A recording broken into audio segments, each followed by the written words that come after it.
Why is there no sound? Why is there no sound? There's sound. There's sound now? Yeah. You sure about that? Yeah. Are the audience sure? Is this bothering to you? Man, I'm very disappointed. Now they missed out on our little rant. Good. Cause it... Why is that good? That was one of the best rants of all time. This is why I don't start stream. This is why I start streams very, very meticulously. But when Josh is here, I just kind of just do it because we talk about stupid crap. There is sound, but it's glitchy. God damn it! How glitchy? How glitchy?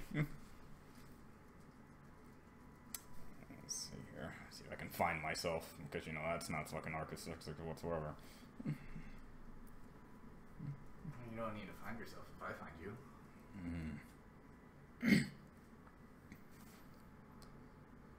Alright, I'm talking.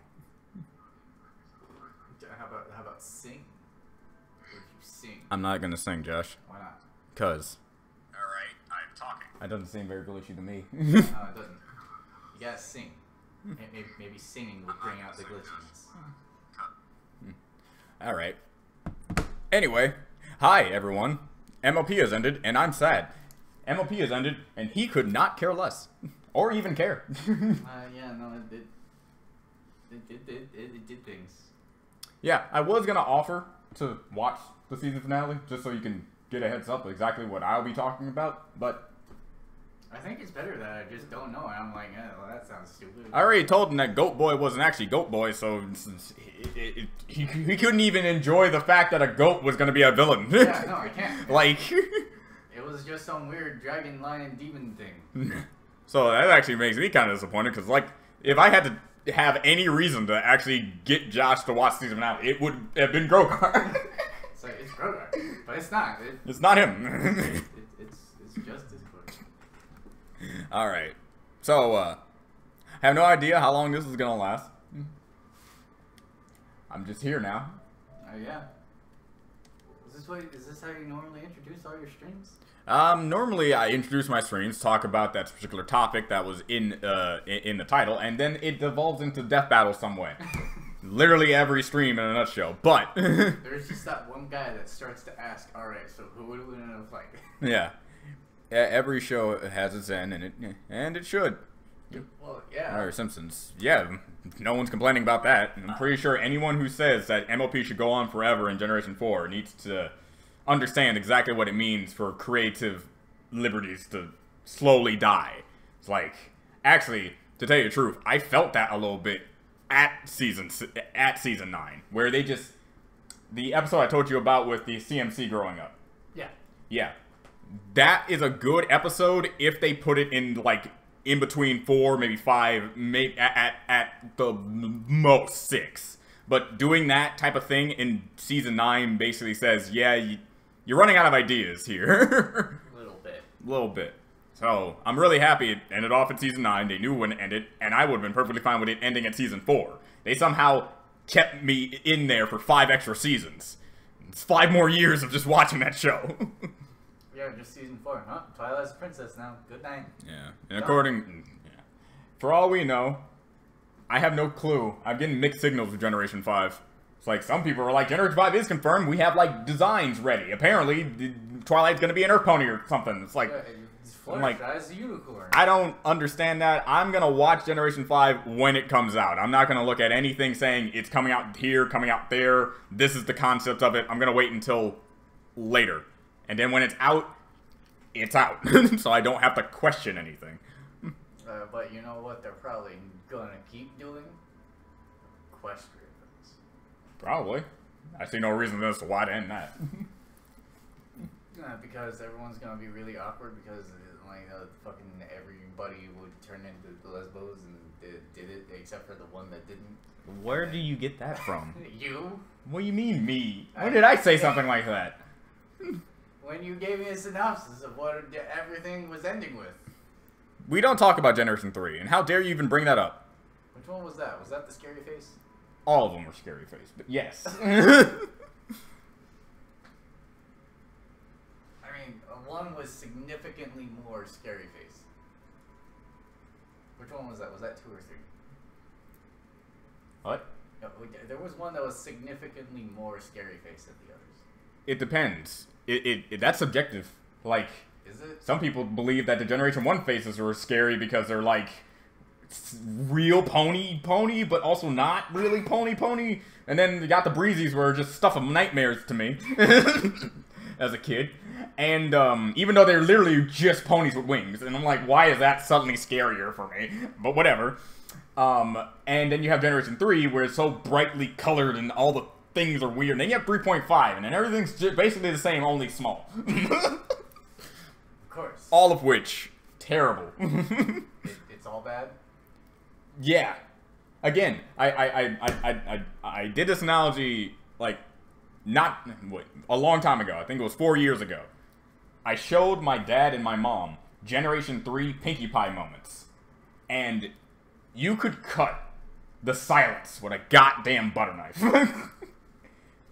It was just like, they did not care at all. Then I showed them Generation 4 Pinkie Pie's best moments. And they laughed a grand total of at least half the time the video was going on. Showcasing that the writing and level of comedic timing for Pinkie Pie Generation 4 is better and more appealing to adults than anything Generation 3 could ever even hope to get. I think that's because they were made for babies. Yeah, and that's exactly what the first thing people say when this comes to anything MLP related in any genre before bronies became weirdly mainstream. It's like Generation 4 comes out, Season 1 is here, this is all for babies, don't watch it. And then people started to watch it, and then people are like, this is actually pretty good writing, actually. What do you mean I'm a wuss? And then more seasons come out, and then suddenly wusses turn into respectable individuals. It's like, okay, we may have been wrong. For some reason, they just cared. It's like, yeah. And I'm like, wait, Lauren Faust? You mean that chick made this? No wonder it's good. And then she left after, what, Season 3? And then, no wonder it got better. No offense to Lauren, no. It's just saying. It's like, she's great at starting things. When it comes to other writers, they're great at using what she has. And yeah. So that's how team dynamic works, and it's really good. Is she even working on anything right now? I don't remember. I forget if she's the one who worked on the superhero one with the girls. I forget about that. Superhero Girls? Yeah. The one with the superheroes and the girls? Yeah, I'm pretty sure it's called Superhero Are you Girls. sure? Because that's really dumb. I'm very, you know, Yeah, Minty was fine. How do you feel about the bad guys being turned to stone? Like I said in my reaction, if it was just Discord who could see and hear things while he was turned to stone, then I don't think anything. Then it's kind of like a stasis thing. They just don't know they are currently just frozen forever. But if they can hear, see, yeah, it's a horrible existence. And I actually believe that's really bad. Granted, you know, Tyrek, Chrysalis, and Cozy have tried to pretty much obliterate life as we know it. So it's not like it's not warranted. But clearly throwing them in Tartarus means nothing because one of them got out like twice. So... my mistake. It is called DC Superhero Take Girls. that, Josh. See? It's not as simple as you believe. There's DC and Superhero Girl. Yeah. I just found it. That's it. It's just DC Superhero Girls. Just wait 1,000 years and they'll escape. That's all what's gonna happen. I believe that. I believe that wholeheartedly. Kids just gonna whack the side of the statue, being like, "Hey, fuck that thing," and it's just, oh well, yeah, the apocalypse is now. Repent. Sombra just died. Yeah, he's dead. He's just dead. Like, straight up. They vaporized him. He could have had an awesome backstory. Awesome backstory, but, you know. No, he could have been, you know, a shadow guy, and it's like, ooh, Yeah, to be completely honest, unlike other shows and sources of media like movies, they really do their best to be like, hey, this is a twist. Here comes that twist. But MLP literally showed almost zero mention that maybe Discord was pretending to be Grogar at all. Discord was not being suspicious in any way other than how he was acting of wanting Twilight to be better. But that could have been literally any moment where he messed with anything. So, good job on the twist on that. I did not see that coming. not a single thing in my head. When they first took Grogar's magic away from him and he turned into Discord, I thought the bell could like mutate people, and they turned him into another Draconicus, and that's Discord is like the base what look of other Draconicus would look like. But no, then it was like he tried to snap his fingers, and it's like, no, that is Discord. Yeah, that's just Discord. What? How do you feel about way Main 6 ended up? I find it be perfectly fine. Rainbow Dash and Applejack being a lesbian couple, I don't see why anyone did not see that coming. Fluttershy's being great with Discord, and Discord even giving her lunch. Pinkie Pie's Pinkie Pie, and she's with Cheese, and it's like, yay. Twilight doesn't get with anyone. She is a princess now, and will outlive her friends forever. Rarity, also being the stuck-up bitch, doesn't get with anyone. You know what that reminds me? Parents. In the last episode, it's clearly showcased that the ponies have wrinkles under their eyes, implying that they have to be at least 50 or something to imply that. They're all older. They're all older. So I'm pretty sure the parents are either dead or Granny Smith levels of old. What about Granny Smith? Granny Smith is dead. Like, straight up. Unless... Granny Smith is so fucking old already. Unless she's Joseph Joestar. For some reason, Joseph has this amazing ability to stay alive. For no reason. I'm almost entirely certain, as much as I don't want to think about it like that, Discord outliving Fluttershy, I can just see Discord giving her immortality. I don't see why he wouldn't. It's like, hey, guess Unless what? Fluttershy wants to die. He'd probably give her immortality, and after like 100 years, he's like, just kill me. Alright. But you make it seem like he doesn't like her. So that would be very hard for him. Well, yeah, there's gotta be like emotional trauma and shit, but he'd probably do it. Yeah, Joseph can bullshit his way out of death. He did it twice, so... Yeah, the first time, falling from the stratosphere, being launched from a volcano with a missing arm, which he should have just bled out. Second time? In the middle of the ocean! In the middle of the ocean. And then Dio sucks all of his blood, and then after a simple blood transfusion, a heart pump just comes back up. Oh, hey, look, I'm alive. I'm alive now. It's like, okay, cool. And then for the rest of the time, history. he's just an old fart that refuses to die. Respected. Yep, that respect can go immediately down the drain if Generation 5 is anything like Generation 3, which I'm almost 100% certain that is not going to be the case. But just so you know, they can F that up. It is in the realm of possibility. How would you feel about it becoming so raunchy that it gets on Adult Swim? Why would you want to think that is a thing that could occur? I don't know. Maybe they were trying so hard to appeal to their new giant audience. Yeah, but they already appealed to the giant audience with the base already. Why push your luck? I don't know. Because one of the main reasons why it's so popular is because not only can kids get into it, adults can get into it. So if you just make it purely for adults, you're literally cutting all that profit in half. If not more. What if there's not that many kids watching it? Are you kidding? I don't know. Have you been to my parents' house? Not my parents' house, my sister's house. 3 kids, all have MLP merchandise of some kind. That's like instantly 3 kids just unable to watch or buy merchandise anymore because it's no longer appealing to them, which is bad. Hello, Samurai Jack. Samurai and? I'm pretty Samurai Jack, I could argue, wasn't for kids to begin with, but it just happened to be good. Alright? What are you talking about? It's just a dude cutting everything in half. Yeah, it's just, you know, cartoonist violence. As long as it's oil, it's fine to show it a kid. Like, seriously, episodes 1 and 2 of Samurai Jack is the most gruesome thing to ever show to a child. Alright? Dude, I mean, fucking Samurai Jack is standing in the middle of a goddamn battlefield of beetles. Beetles. Killing these things, chopping them up, the oil coming out like spurts of blood. It's like, it's black blood. It's fine. It's fine, kids. Fine. It's just oil. If it's robots, we can be as violent as But cut the neck of one chick. Adult Swim. Gotta put it on adults. It's like, what's the color scheme here? Black and white. And then all of a sudden, blood everywhere. Have you seen Primal Nate? Have not. Don't know what that is. Never heard of it. Primal Nate. Samurai Jack was an amazing show when I was a kid. It is, and it still is. Still an amazing show after the final season came up on Adult Swim. Still managed to keep the magic. Jack had like 10 lines every episode. Yep. Dude was a badass. Quintessential badass in old cartoonish days, and which we cannot ever experience again for some reason, because creators just can't make shows like that anymore. Yeah, creativity is in the shithole right now. Yeah, and they just want to make the new SpongeBob, the new serialized thing. They can just be dumb on episodes without continuity. And if there is continuity, it's very stupid continuity. Remember that time Beast Boy said that Raven was cute in episode 2? Well, he kind of brings it up again in episode 25. Continuity. We're smart. Unlike, you know, old Teen Titans, where it actually is a slow progression of actual mutual relationship. But whatever.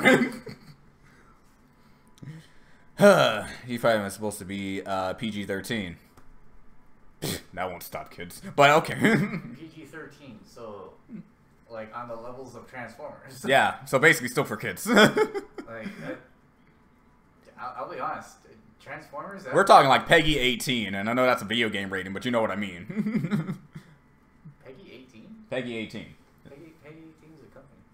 No. Or am I thinking of Peggy 16?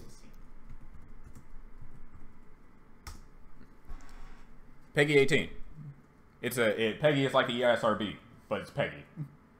And Peggy 18 is 18 and up. Oh. Yeah. There's Peggy 12, Peggy 3, Peggy 7. That's See, I just remember like a lot of the games I had was just like Peggy 18.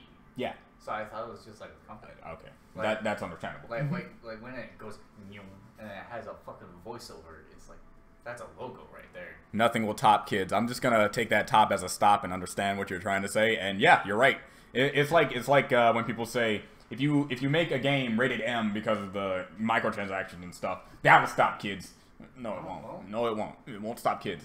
Do you know how online, especially with the same people who say that digital is going to outlive, it's going to destroy physical media, and it will one day. That's how progression works. But here's the thing: I can go on the PS4 store and buy all the rated M games I want without having proof of my adulting. What's your proof? The date that you input. You see, the same kids will ask their parents for their card number regardless if they find a game that is suited for their age, and they're going to use that same card to get something that isn't suited for their age. The problem isn't kids, the problem is parenting. If the parent does not want their kid to play that type of game, make it so the parent understands. Alright? At this point, I just don't think that current parents right now understand that. Yeah. Because when our generation becomes parents, we're probably going to understand, like, okay, maybe we shouldn't buy our kids rated M games because that's a bad. Yeah, because I remember when my parents first let me watch, like, South Park and Family Guy and Adult Swim like that. I remember when I was young, they said once Adult Swim came on, I had to go to bed. And then that slowly progressed into them letting me watch Adult Swim, let me watch South Park, let me watch more and more sexual, violent conduct. And they told me, if you are capable of understanding when it is an appropriate time to say curse words, aka to yourself, or basically when we're not around and when other adults aren't around, if you want to express your vocabulary that way, know to do it respectfully. And I'm like, yeah, I got that. And I never got in trouble, never got an ass whooping, never got anything like that, because I understood and was old enough to understand. I may be 8, but I'm not an idiot. I'm not going to tell my teacher to F off. Now that, do it in your head. I'm going to do it in my head. To relieve myself of some stress, but not out loud, to make my stress even worse. And you're just like, John, go sit in the corner. Yes, ma'am. And your head is just like, fuck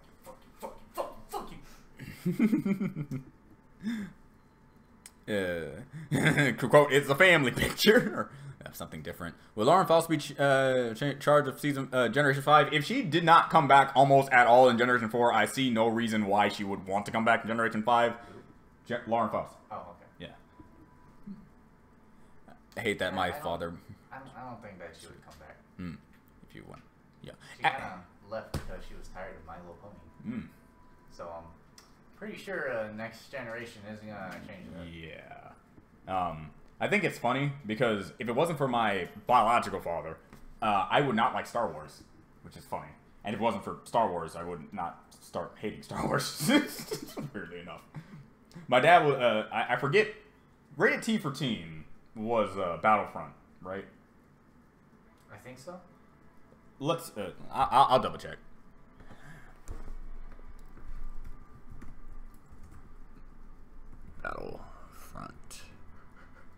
Battlefront 2. Battlefront 2.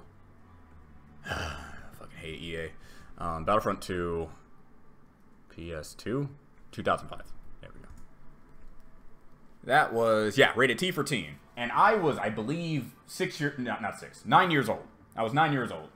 And my dad was like, wait, you don't know Star Wars? You ever played Battlefront? It's like, you never got Battlefront. Never got Battlefront. Why did you get Battlefront? I'm gonna buy you Battlefront. He bought me Battlefront, and I played Battlefront, and I like Star Wars. It's like, whoa, dude, this is cool. This is awesome. This guy has a laser sword. I'm jumping around. I don't know what this green guy is, but he talks funny. I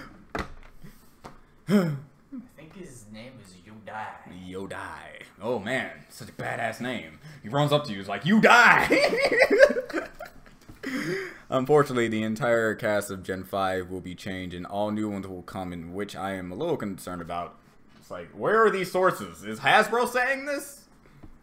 I'm not believing you. It's not like I'm not saying this to not believe you. I just want to know your credible sources. Because one person told me Generation 5 was going to have, like, none of the main characters whatsoever. Now people are saying they are going to have the main characters. Like, pick one. Yes, but I'll be honest, I hope Tara Strong stays in there. Yeah. And I know for a fact, if she isn't, she damn well will try to get in.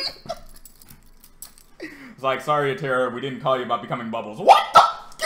What? Are you high? It's like, do you realize how long I was Bubbles? And then I came back and I was doing Twilight. And now, after fucking another decade of that, you're gonna deny me this too? It's like making another Batman show and having Harley Quinn and not thinking of getting me first.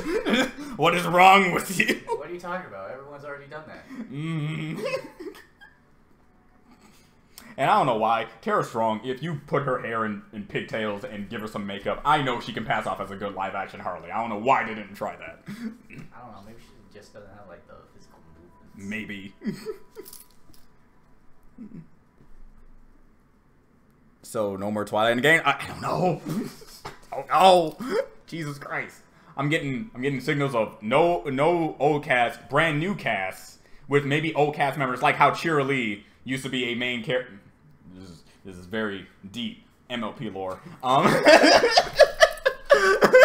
How Cheer Lee used to be. Hold on, how is it lore? Because it's back in old generations. Yeah, but isn't that just trivia? No. Anyway, how Cheer Lee was her own thing, and now she's just a standoff side character being a teacher like that. It was like something like that along the lines. We'll see Twilight, but she'll just be over there Twilight and not the librarian. Yeah. Yeah, that would make sense. All the different MLP races will be from different planets. I'm pretty sure that's not the case. No. Nah, I know you're effing with me. No, it's true, man. Discord is from another universe. That is another universe. By the way, Discord is the main character. I am very knowledgeable of the ancient MLP mythos. Did you know that Spike used to be an ancient, like, actually old dragon and not some baby little ish? His name was still Spike. His name was still Spike. Of course.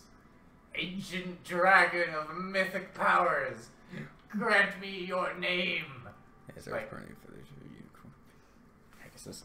It's like, I swear to Christ, when Piggy Pie becomes a Pegasus and she has the exact same personality, I will have mixed feelings of this generation. I can tell you that. What?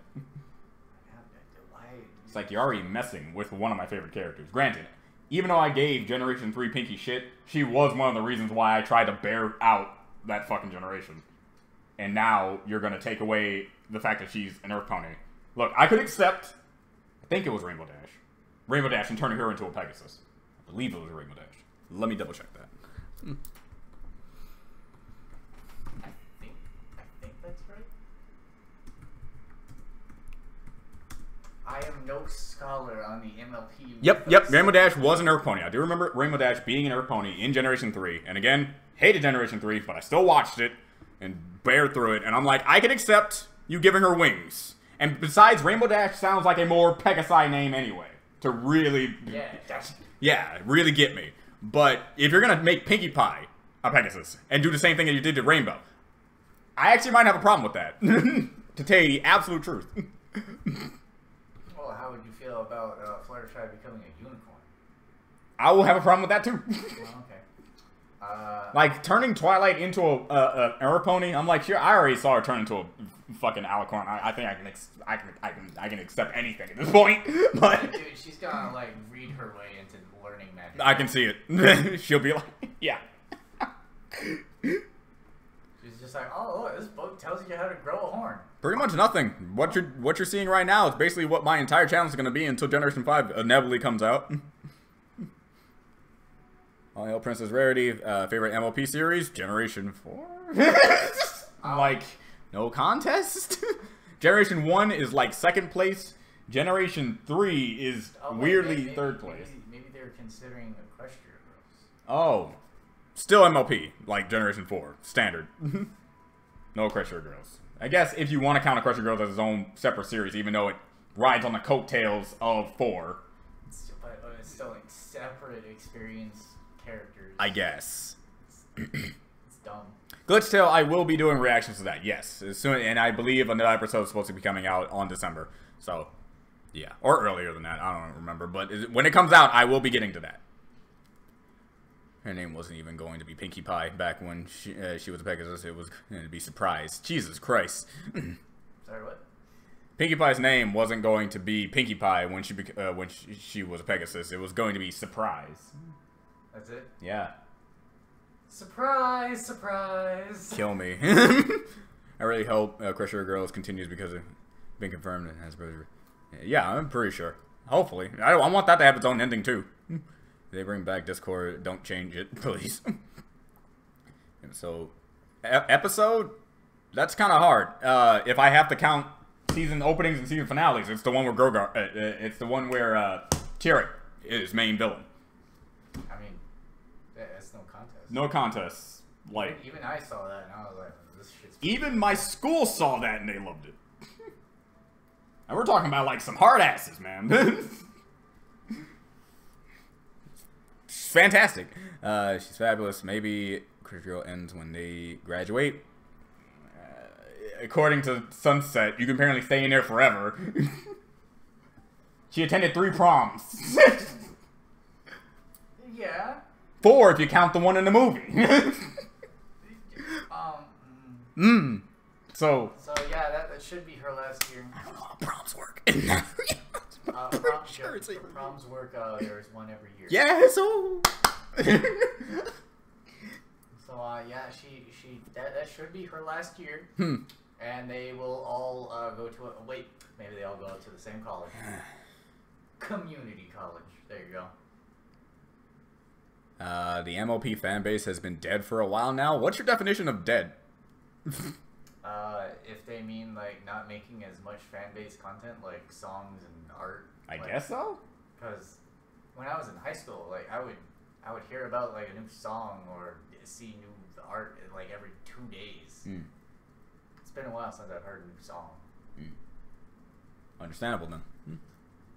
So basically, Gen 5 right now could end up being completely different. Don't get your hopes up. I'm still gonna watch it. If it's gonna, I'm pretty sure whatever it is, it's gonna be better than the previous generations that follow 4. I mean, 4 had to be for children, and then just adapt to an older audience. Pretty much. And now it already knows it's gonna have an older audience. That older audience is going to try to see if this is anything like Generation 4. So they're gonna try for that older audience. Yeah. So I would still just like to know what the animation's gonna be like. Some people say it's gonna be like Toon Boom, and it's gonna be basically what Rainbow, what's that thing called? Rainbow Road Trip was like, along with the movie. If that's the case. Like the movie? Yeah, the movie. Yeah, and Rainbow Road Trip. You weren't here when I watched that special, were you? I don't believe you were. Rainbow Road Trip is when they go to a place and there is no color because some guy messed up in the device and did something, and then it's hopeless magic or whatever. I wasn't there. That movie was simply to show how they can just fix a universal problem in base. Oh. Basically. Well, alright. Plus, hopeless magic is very, very weird in a sense. Some people try to debunk / inform me about how hopeless magic is supposed to work and how I'm like, if hopeless magic was a thing, why didn't it affect this, that, and this, and why didn't it both be like that? Is that the kind that Discord used on and that's the first thing that came to my mind when it's like I saw how it's supposed to be like. It's like the characters are now mean and gruff, and now they lose their color. So that seems like hopeless magic, right? And it's like apparently not. I don't know. I'm not gonna get into it. Alright. But whatever. How would the public react if MLP went full-on serious, like on par with something like Teen Titans or Samurai Jack? They probably would not like it. I know I wouldn't, but hey, I'm not everyone. That's my theory. The entirety of Gen 5 is that war-torn universe timeline. Favorite creature in MLP are the giraffes. That's it? They're just giraffes? They're called the Kirin. Of course. I like them for the design alone, and that's pretty much it. And they look more like ponies with antlers and horn things. Hold on. Oh. Those things? Yeah. Remember one? Yeah. Yeah. There was one that was like, is that the one where they can't speak because Yes. they kept getting in arguments? Yes. Which is the dumbest read. Granted, when they get into arguments and they get frustrated, they turn into fiery beasts and burn shit, but I get it. Just learn to not get in an argument. Yeah. If things are getting heated, and you Literally. know you're about to heat the place up on fire. Deltarune Chapter 2 is coming. Wait. Yes, and I'm gonna be eventually 23. What? Someone thought that fiction is saying Deltarune Chapter 2 is coming. And I said something else that's just obvious. I'm gonna be 23 eventually. It's like, yes, I know. But when it's out, that's when I'm gonna play it. So I don't really care about the wait. Said he released it all together in years. Let Larson be in charge of Generation 5. He'll literally kill all of them and turn them all into alicorns. Why are you giving this man that much power?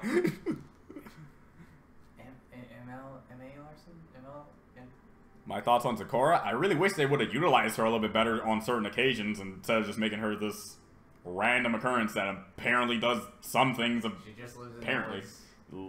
I definitely would like to see more of her race, aka zebras, but that didn't happen. That didn't happen at all. Not even in the movie. You had a perfect opportunity to show more zebras, but no. Nah, instead you're like ponyfish. Ponyfish. So I liked Sakura. I thought she was fine. How she was handled. Oh wait, my bad. I missed out on a perfectly good pun. Seahorses. Yeah, Fear the Powerpuff Girls effect. Fear the reboot of Cartoon Network effect in general now. There hasn't been a single Cartoon Network reboot that was good. And I can't count Samurai Jack because that was technically Adult Swim.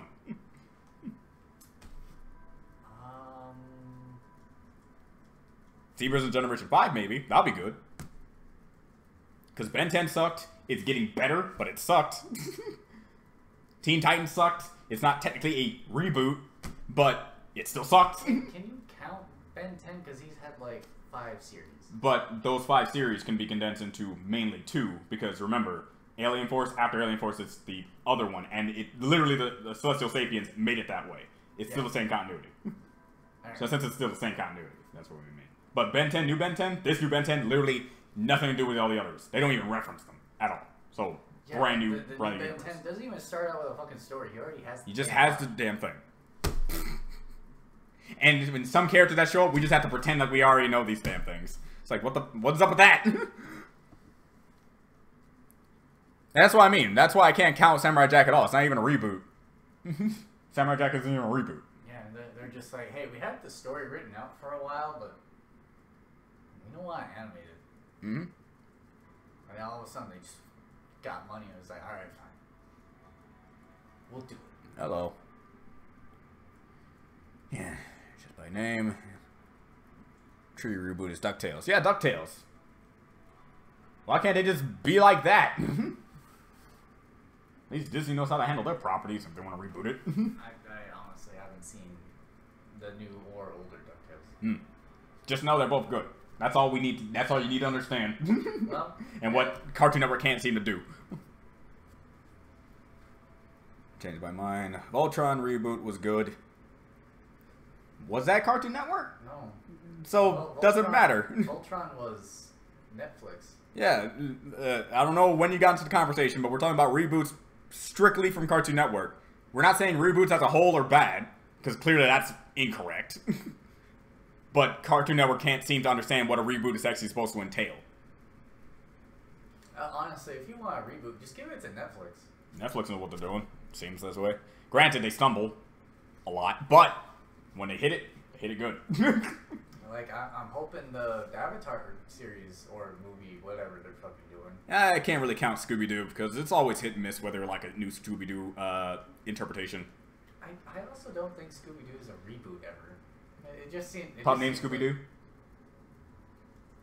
Scooby-Doo and the 13 Ghosts? Okay. Anyway.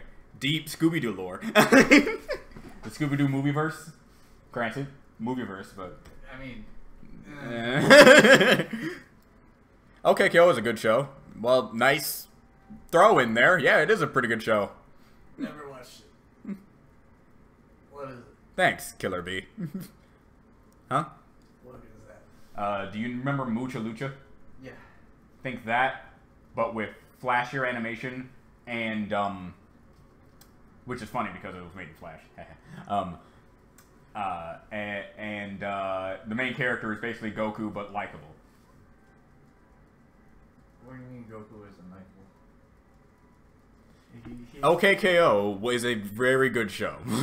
It reminded me of Mucha Lucha in the fact that you have a group of kids and they all have powers and they're doing this thing and they're trying to become great heroes. And also reminds me of My Hero Academia, obviously. I can't get up. Good luck.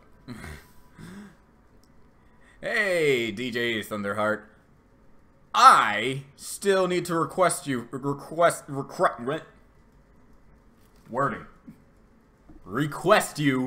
eventually. For what? Commissions. Oh, okay. I loved her work with Hirota, and I need more of that in my life. And I have money, but do I want to spend it on it now? Because I still need to wait for the end of the month, so I'm still in a weird area. Just give me another half a month. Give him like 11 days. Maybe. Yes, 11 days. Maybe 12. Yes, I'm gonna miss My Little Pony. I miss anything that has a good ending to it, and MLP is one of them. Actually, that's a good question. How long is the gap gonna be? Who knows? Because the other gaps were, like, exponential. So, we don't know if due to the popularity, they'll bring it out faster, or it's going to be just as long as the other waits. How long was the gap between 3 and 4? 7 years? Oh. I think. Let me Man, see. you're going to be an old fart. I'm going to be an old fart. We're going to be practically 30. Let's see here.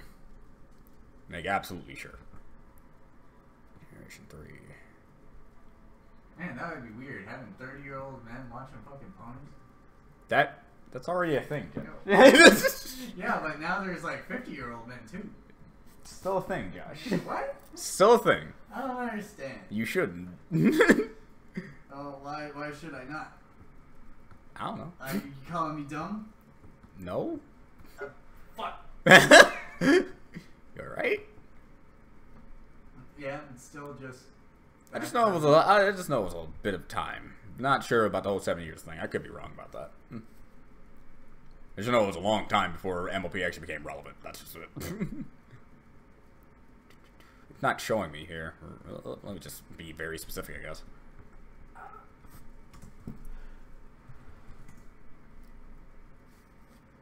Ah, okay. Yeah, it was no. Just saw the reveal of toy line back in 2003, but that's the toy line. We're talking about the series. A few more. Although Solid marked the end of G3, a few more generations were made in 2010. Okay, I'm confused. Because if it was 2010, there's literally no wait time because MLP it's 9 seasons, 9 years. So literally generation. It's like, oh, come on, give me something here. I'm very confused. I'm very confused as well. And it's like year 2, 2004, 2005, and 2004, 2006. Let's just. What Generation 3 My Little Ponies are made between 2003 and 2009. Okay, but isn't that like still very close? But isn't that the fucking toys? That's just it. You're not saying anything about. I don't care anymore, actually. So. Well, what was the show called? I think it was just My Little Pony. Oh, hey, Chris. Here's coming to the end of looking forward to what is coming. I agree heavily. I don't use Twitter very often, but my Twitter states that we've had this series since the 80s. I highly doubt that it's ending forever now. I still need to watch Infinity Train. Let's reboot Undertale. No. For the love of God, do not reboot Ed, Edd, and Eddy. Please do not reboot Ed, Edd, and Eddy. Let's reboot The Amazing World of Gumball. Why? It just ended. Not too long ago. Why reboot it now? It was fine. MLP Starlight Crusaders. No, do not reboot KND. Continue KND. I was wondering why you don't post on Twitter that much. I barely use social media. It's not like I'm like a government like conspiracy nut. I just really don't like to use them. Yeah, no, the show ended in 2009. Then no, it shouldn't be. I say give it until 2020 at either the end of 2020 or sometime in 2021. At most. You're not gonna have that long of a wait. Okay, stop. All right, already. Okay, 1 I could be okay with, but 2 no. Stop. The Great and Powerful Trixie, love your name. Here to G5, we own 9 seasons and movies. It could just great, and you get Gen 6 and Gen 7, Gen 8, ponies forever. I'm with you on that. Thanks for the $5. Don't anymore for anyone else, please. And girls, her forms of Vader Zim, rebooted form of Robot Vader Zim, Sonara and Pinkie Pie. What happened? I have no clue. I still have no idea why Galactic KNT didn't. Because CN was really dumb at the time, and they didn't understand anything about good writing. Reboot X. No, please don't reboot Megas XLR. That's fine for being a nice, awesome thing in the past. Do not bring that back. They're gonna ruin it. Let's reboot. It doesn't even have an ending yet. That'd be terrible. Most of the time, I use Twitter for world news most of the time. I can see why that could be a reliable source to use Twitter. Reboot you. Come on. So the space game we're still waiting for. You're going to be waiting forever because apparently it got like canceled out by CN and they don't want it. I have not been watching Fire Force. Apparently Fire Force is a thing I need to watch. No. Again, with a lot of these things, saying you want to reboot to something, you have to also imply how CN has been handling their reboots currently. So, there's a high possibility that if you reboot Codename Kids Next Door, Foster's Homes for Imaginary Friends, Ed and Nettie, and any other show that was great back in the day, you have to do it in the context that they're going to treat it the same way they've already treated 3 reboots already on their program. If they were to ever reboot K&D and not make it Galactic K&D, there will be riots. There will be riots, and I'll be part of it. I'll be there. With God damn it, I wanna know what number 1 is gonna do with the fucking Galactic K&D. Mm-hmm. That's just you pull shit like universal levels of cooperation. It's like originality these days is getting fleeting further and further away. It's either we're getting sequels to things that already exist, or reboots to the things so we can just see them differently. Like how the gaming industry has been basically remastering the Spyro, Crash. They're gonna give us a medieval and destroy all humans later. And I am going to buy and play every single one of them because I loved them when I was a kid. So they understand how they work, how people like me work. Yeah, and that's fine. Remastering, I'm kind of okay with. But I definitely would have been greater if you made a new Crash game in that style, made a new Spyro game in that style, made a new medieval. You have the framework. It's like you have all of these assets. Use them in a different manner. if you're making a reboot, you also have the time to make an actual game. Like here's like my main thing. Shadow of the Colossus. They said they had 40 designs for Colossi in that game, but could not put in most of them due to hardware limitations and ish like that. Then the reboot comes out with these fantastic looking graphics. I thought you would at least add one more. At least one more Colossus. Just as for those people who wanted to find one more Colossus in the old days. At least one more. That's it. You have the design. Shadow Colossus 2. The Shadowy. I'm like, yes, Shadow Colossus 2. That's what I was waiting for. While the Last Guardian, I'm not going to call terrible in any sense. I had fun playing it, but I can get why people didn't have fun playing it.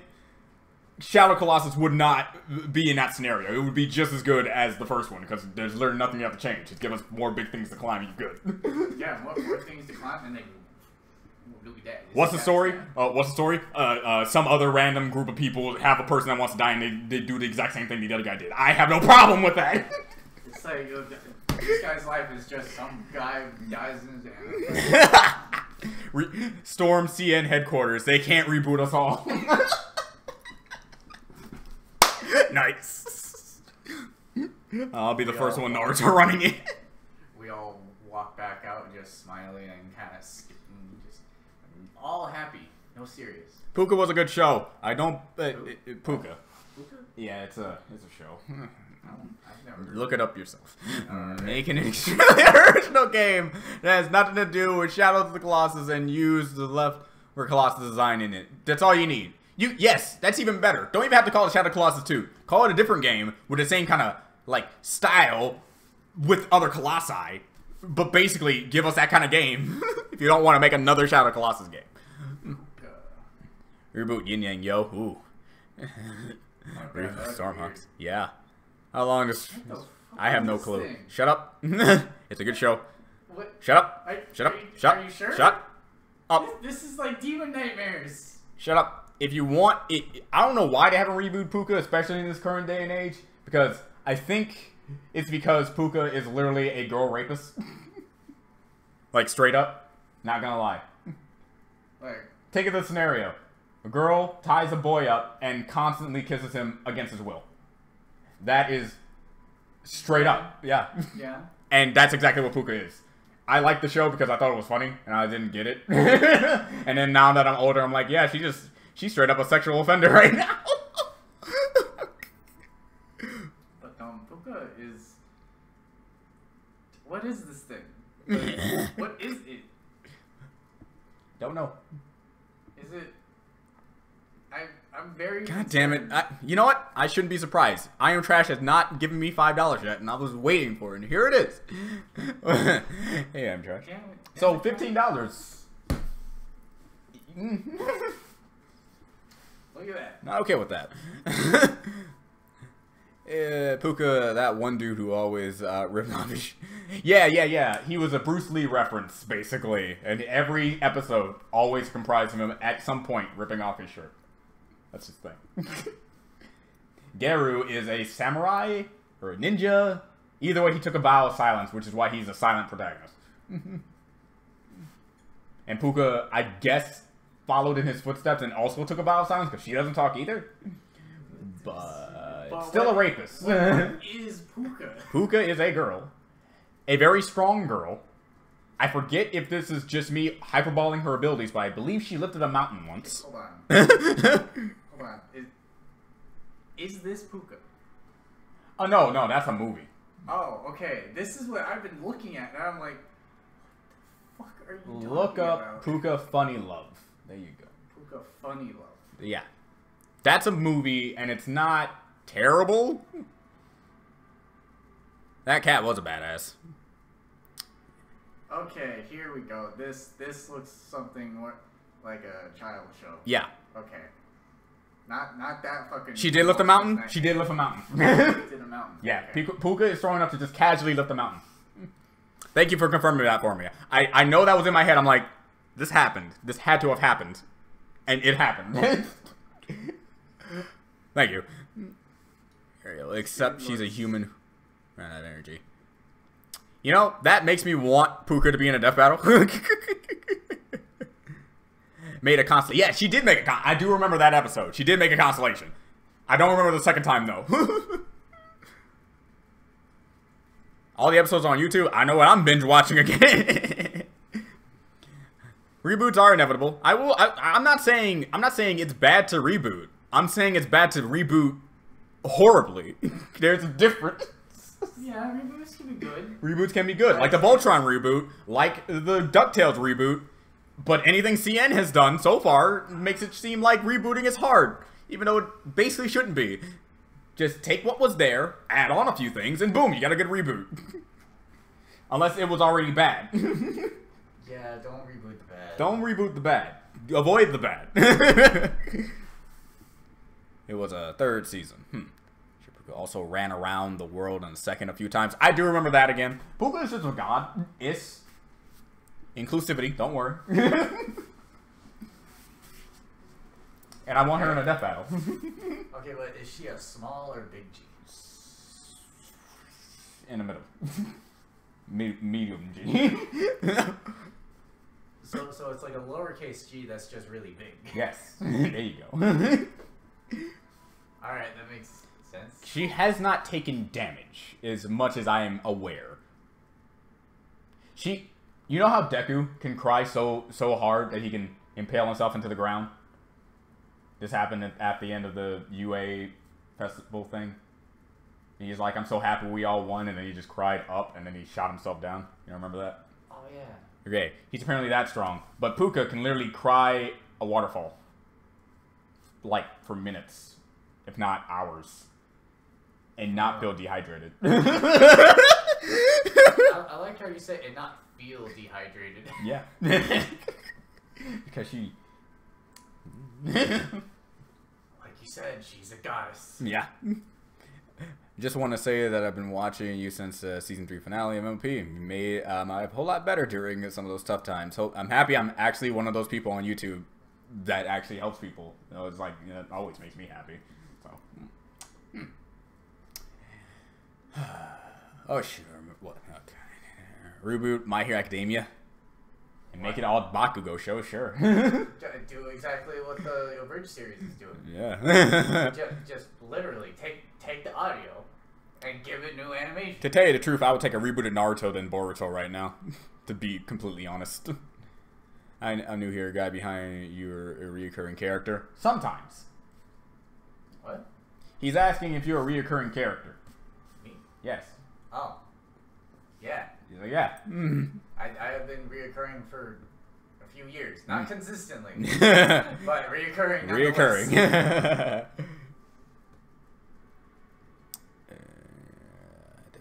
Puka can one-punch anyone. So Puka versus Saitama confirmed. I'll see if I can throw that out there. Let's do it. Let's do it.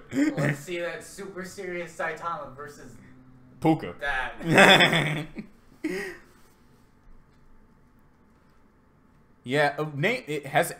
Am I the only one who likes Boruto? Probably. I'm pretty sure other people like Boruto, but Boruto could not hook me. Mainly because the only episodes I found good were the ones where Naruto was in it. So that clearly showcases I care nothing about Boruto himself. So. Boruto. I think he reminds us too much of young Naruto, and we were too glad to be rid of him. And now we got him back, and it's like, oh god. Is this what Naruto was like as a kid? One Punch Man versus Jiren. If we have to do One Punch Man, we have to take him at literal face value, meaning that One Punch Man would win. Because that's the thing. Yeah. Yeah. Who's the most powerful character in do you want to be universe? My Fro in itself is the most powerful character. Your Fro? Yes. Your Fro is in your universe. Yes. That's like the biggest thing. Like my Fro is a universe, and it also is in the universe. Ah, so it's like the whole God scenario in unless you're talking about my story, my actual verse that I created, that would be Icon and nothing. But yeah. Okay. Basically. Where did I reboot Demon Slayer? Demon Slayer. Which one's wait. Which one's Demon Slayer? I think I know it, but I also think that it doesn't deserve a reboot since it's not basically like a long time ago. He has currently time traveled to pre-time skip Naruto. Yeah, I did see that promotional art. One Punch Man versus Escanor. Ooh, that'll be a fun fight. Too bad One Punch Man has to win due to his name. But Escanor, dude. I would rather Escanor versus All Might, to tell you the truth. Saitama versus Puka versus Fro. Oh, Demon Slayer. It's the one that has that one chick that turns into a child and then runs. It's an anime. It's this one. Yeah, I don't remember that. But it's still going on. So I'm essentially Afro Samurai? Afro Samurai wishes he was me.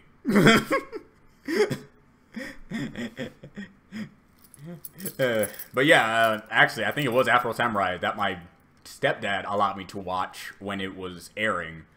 And it was actually my first time hearing anything Samuel Jackson related.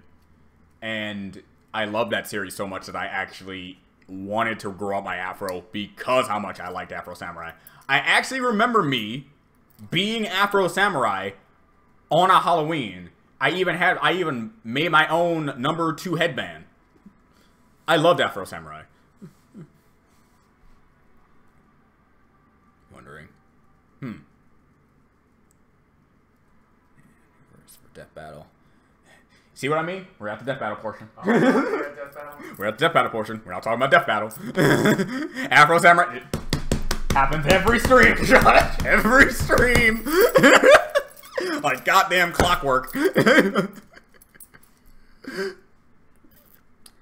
Versus Q Shark. But according to CN, Teen Titans Go is the best show. Yeah. Doesn't mean that it's good. Just means it's profitable. You can be profitable and not good. Look at all the 2K games that are coming out recently. The newest basketball, football, and I'm gonna guess when it comes out, baseball are all gonna be terrible slotches, but they're gonna make a ton of money because they have microtransactions and they're appealing to the people that get them money. Same thing goes for Teen Titans Go. Teen Titans Go appeals to the kids who don't really care about the type of stuff that we teens to young adults care about, being story, consistency, and other good character writing and stuff like that. When I was young, I watched SpongeBob, not for the plot, but because SpongeBob was funny. Teen Titans Go appeals to childhood humor. So children will watch it, and parents will let them watch it because parents need to get away from their children. You don't know how many times I've been in stores that just have parents turn on the kids section of YouTube and just have them be enamored in it. That's why those videos have so many views, because that's what parents do. That's why they're so popular. Same thing goes for Teen Titans Go. So just because it makes money does not make it good. I don't know who was the first person who thought that was a good, how that worked. You can make a lot of money and be good, but it is not mutually exclusive. There you go.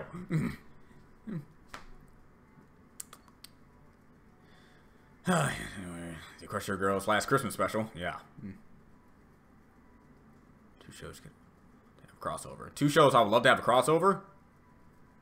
Didn't KL and Steven also have a crossover? But Garnet was the only one in there, sadly enough. An actual crossover between the actual two universes of OKKO and Steven Universe would be good. And not just Garnet. Yeah, I think the only crossover with Steven Universe was Uncle Grandpa. Yeah, that one. Which I still loved every face that Pearl made. Yeah, that was the only good thing to watch in that entire episode. Too big gross though. Yeah, it is, but kids don't care. It makes you also say, like, why are you going to allow your kids to watch this stuff, but not allow them to watch other things that are apparently too gross or out there for them to watch? It's good for the person making it. The human comic have not. That Pinky X Cheese became canon. I wasn't surprised, but I'm happy it is too. Reboot Karada. I can't reboot someone who's gone. Wait, isn't that the whole point? But I can't do it because I don't have like a story reason for her to be around anyway. Karada? Yeah, Karada. She's dead? Yes. Oh. That's sad. Yes, that's the point. It's like, if you're not sad, I didn't do my job correctly, now didn't I? Well, why'd you have to kill her? Because, story. Well, that's dumb. It's like, if I don't give my main character, like, an actual obstacle to overcome, he's just a Gary Stew, and I don't like those. Well, why not? Gary Stews are fun. No. Yes, they're perfect. No. That's the definition of Gary Stew. Or a Mary Stew, for that matter. I'm joking. Joking. Karada's alive and well. She's currently just kicking about, but still, though, a lot of people will die. Everyone dies, eventually, in my story. That's not a spoiler, that's just inevitability. Trust me, that's it. For like several of his schoolworks, it was just, alright, so here's a loving sibling and they're dead. Because the whole joke is, DJ Thunderheart, is that Karada is unkillable, so that's the thing. She's already dead, technically. Well, kill her again. And then she just gets her head back. Have you watched my fight between Karada and Yang? She literally gets her head punched off in like the first 3 seconds. Punches her, walks over and picks it up. It's an inside joke, DJ, I'm sorry. How can you be nothing and nobody cries for nothing? Simply devote your love and dedication to nothing, your Lord and Savior. And then nothing's like, dope, you're me. And then you're nothing. Congratulations. You now have a new deity. What's your favorite character personality type? Favorite personality type? Dere. Look it up. What? What's yours? Oh. Jeez. I thought you wanted me to comment on the whole Dere. No, clearly there's a question. Open question. Okay. Answer. Favorite personality type is for like a loving way, fucking tsundere. Almost said yandere, and I regretted my life. I was like, that's a bad decision. God is a cinnamon roll. I'm happy you like him. That was like my main mission whenever I made my story. Just like, I don't like how God's always this serious guy. Just gonna make him a kid. He is a child. He's just a child. He is my favorite character. Like, straight up. I intentionally make scenarios where I get to put him in. Wait. Your child god versus Pisty. Okay, first of all, child god.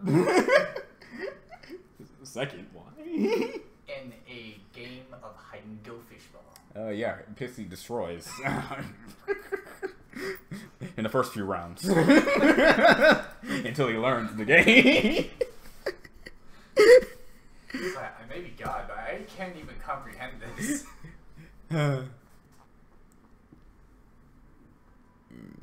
I like Hammer Captain Marvel versus Android 18. Android 18 literally destroys Captain Marvel with like a flick of her wrist at this point.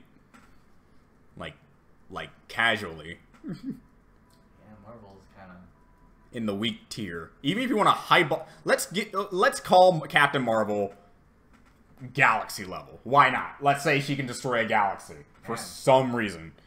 Android 18 can destroy a universe, so it doesn't matter. It's really weird. Yes. Because she was introduced, she could barely take out a mountain. Yep.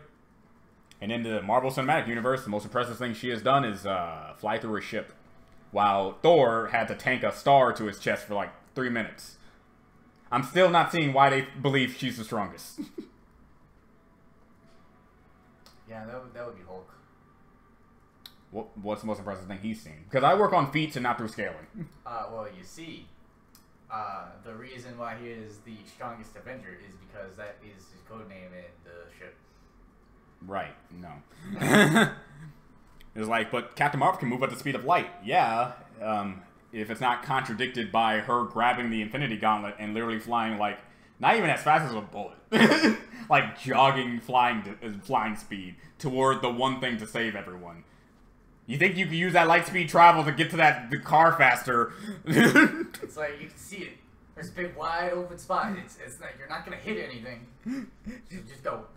It's like, but Captain Marvel can also move at the speed of light anyway. Even if she, what if she's in a vacuum like in space? It's like, doesn't Thor have the Bifrost embedded into his Stormbreaker? Does that mean he's also faster than light? He's faster than light. Yeah, he is. Well, I mean, I guess for travel speed.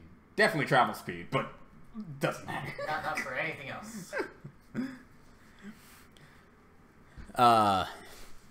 Best favorite Akumatai's villain? I guess that has to go to the Owl, because he actually uses brains, and it put in an interesting twist on the fact that the item of which the only way you can defeat this person is in a far off location, and it took the luck of the gods for them to get that. So yeah. What's the Owl? The Owl is a villain in Miraculous Ladybug, and it's the principal of their school, and he's basically Batman. He works purely on contingency plans and outsmarting the opponent, and he did it like 3 times throughout the entire episode. He would have won if it wasn't for BS luck, and you know it's BS luck. You know it's BS luck. Don't even try and fight me. I will beat you. With luck. With my own knowledge. Captain Marvel is honestly the worst character in the MCU. Yep. Like, straight up, no. And it has nothing to do with, like, anything political or feminine. What? No, he's like, she is objectively a horribly written character.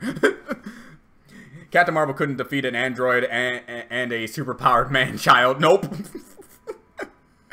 What about the mime? The mime is cool because he's able to cup the Eiffel Tower casually, but I mean more of its aesthetic. Not everything's about power with me. Shoot, hold on. Second episode. Yeah, come out right. Yes, it did. Yeah, the second episode came out. Honestly, the owl looks like Thanos Gaming. season 4. Why kill the characters? Kill the characters because unless you have a good reason, obviously don't kill them for no discernible reason. But if there's a reason to kill them, kill them. Don't be afraid of the whole wait. This whole entire character though, they could be useful in certain regards, but also they couldn't be. Look at Yamcha. Look at Tien. Look at everyone in Dragon Ball that isn't Vegeta and Goku.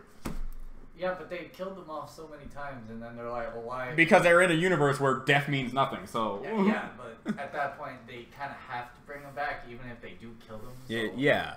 Why kill them again? My philosophy of killing characters is the only reason why they die is because I believe it is appropriate for the story in general.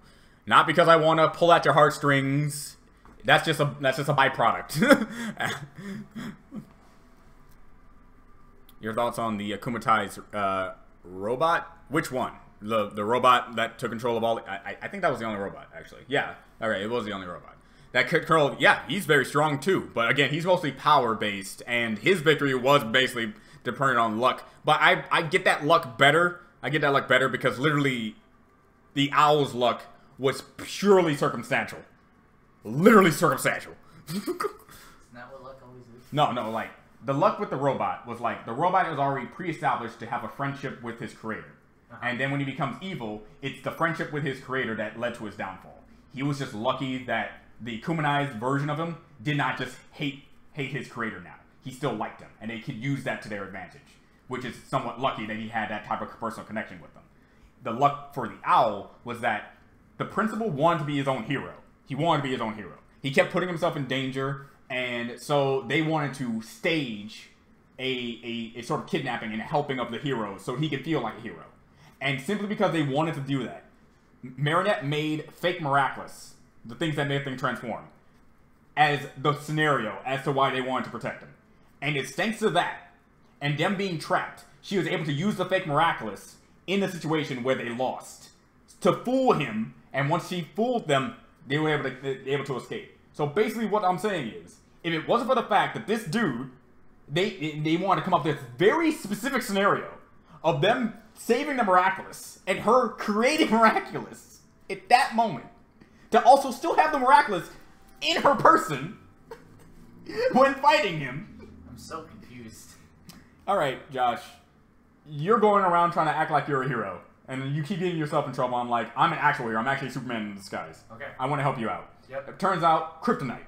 I need to make fake kryptonite. I'm making this fake rock, and I'm going to put it next to myself. And I'm like, oh my god, I'm losing my power. And then you save me by taking it, or whatever. But something goes wrong, and you find out I'm faking it. And then you're like, oh, I'm sorry, man. Then I take the fake kryptonite rock. Then you become evil, and use kryptonite against me. And I somehow, thanks to my scenario, have this fake kryptonite to give you to believe that you're going to beat me with kryptonite. And then when you use it, you're like, haha, I actually fooled you. It's actually fake kryptonite. And then I punch you in the face. Basically. It's all because I came up with a random scenario to help you save me with kryptonite.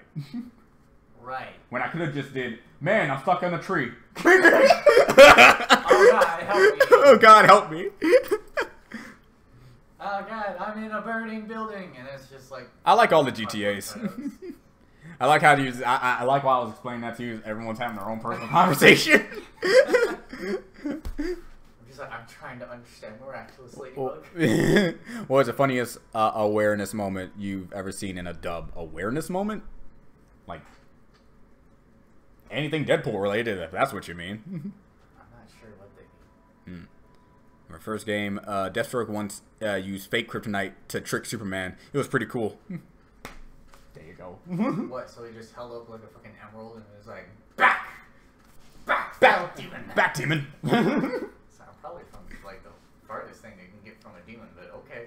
The weird thing about it is sometimes, I think it was mostly in the Superman animated universe, is where like Lex Luthor has kryptonite on his person, and you see Superman like right next to Lex Luthor, and it's not until Lex Luthor takes it out of his pocket and shows it to him, showing that it is the radiation emitting from the kryptonite, and not really its presence in general.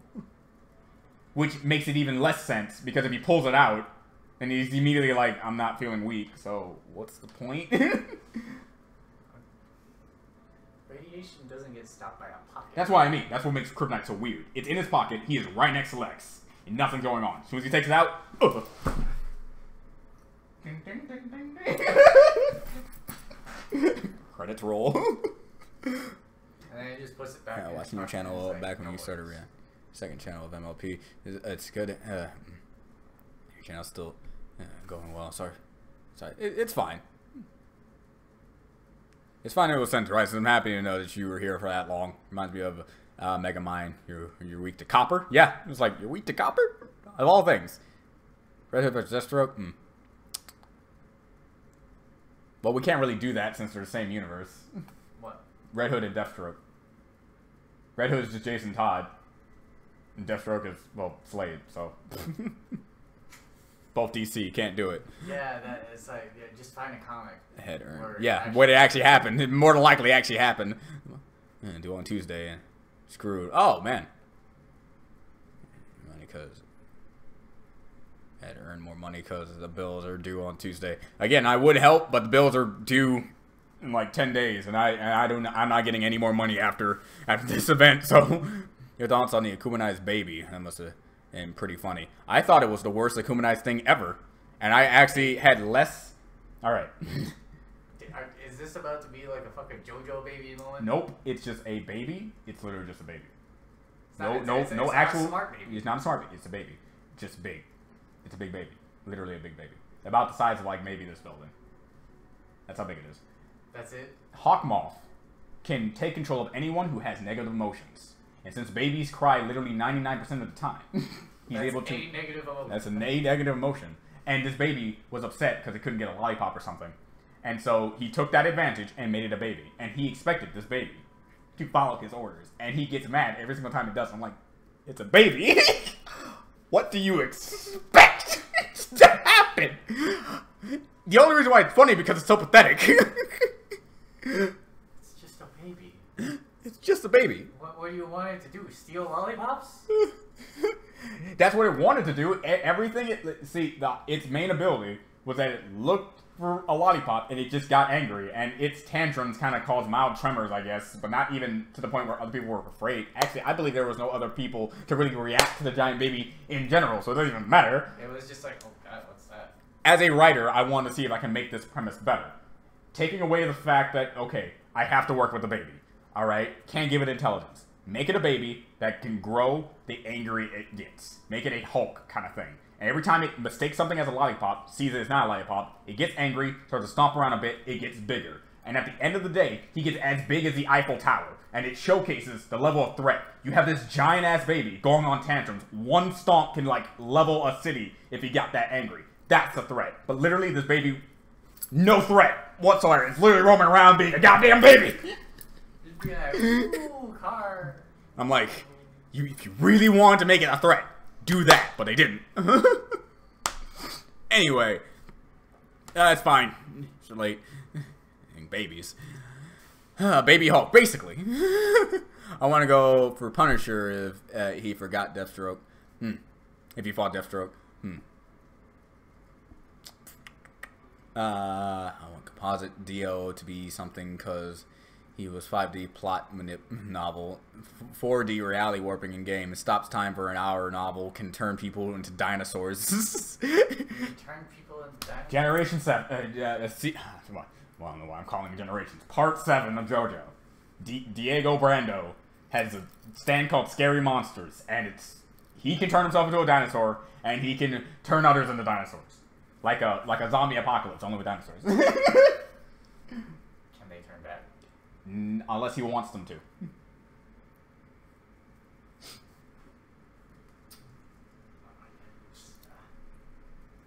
Just gonna contemplate that for a while. It's like, Josh, I already told you. A paraplegic horseback rider and his best friend who can spin go on a cross-country race to find Jesus and kill the president. What part of that sentence does not make it immediately clear that this is one of the weirdest parts? Probably the president part. Probably. that was like the most grounded moment. Everything else was just kind of a fucking wild ride. Meanwhile, he summarized the endgame and he blew up the kids.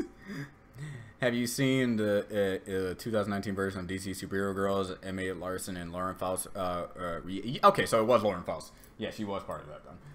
What? The DC Superhero Girls thing. Oh, okay. And Emma Larson's there. I did not know Emma Larson was there though, but no. She's a baby Superman.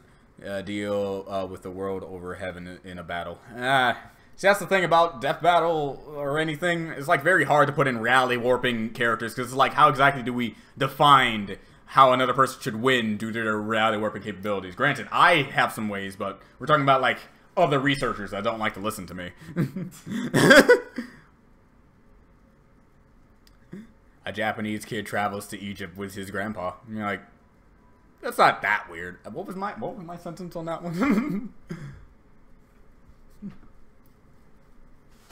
I can't remember. It's like, I only remember part 7 because it's my favorite.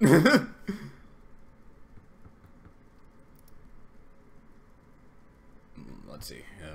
JoJo.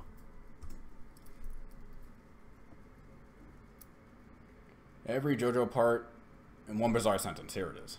Alright. Phantom Blood. Rich Kenshiro learns how to breathe in order to kill his adopted vampire brother and save the world. Nice. Battle tendency. Number 1, with his friends Bubble Boy and Tsunade, fight off buff pillars with the help of friendly Nazis. Part 3, Stardust Crusaders. Buff Boys and their dog go on a journey beating cards, gods, and save the world by destroying the world. God damn it. Fuck you and your puns. I like that sentence better. Diamond is unbreakable. Boy with sick hair and his friends try to find a man with an explosive pussy. I'm not wrong. I'm not being hyperbolic. That's literally how it is, so. Yeah, even I know he just explodes. Yeah. No fucking reason. Part 5, Golden Win. The son of 2 men wants to become a gang leader while escorting a daughter of 2 men, and does so because it just works. And there's that reference of fucking whatever that stand is. Whatever the stand is, how Diavolo is literally 2 souls in one body, and how Jonathan and Dio are basically 2 souls in one body.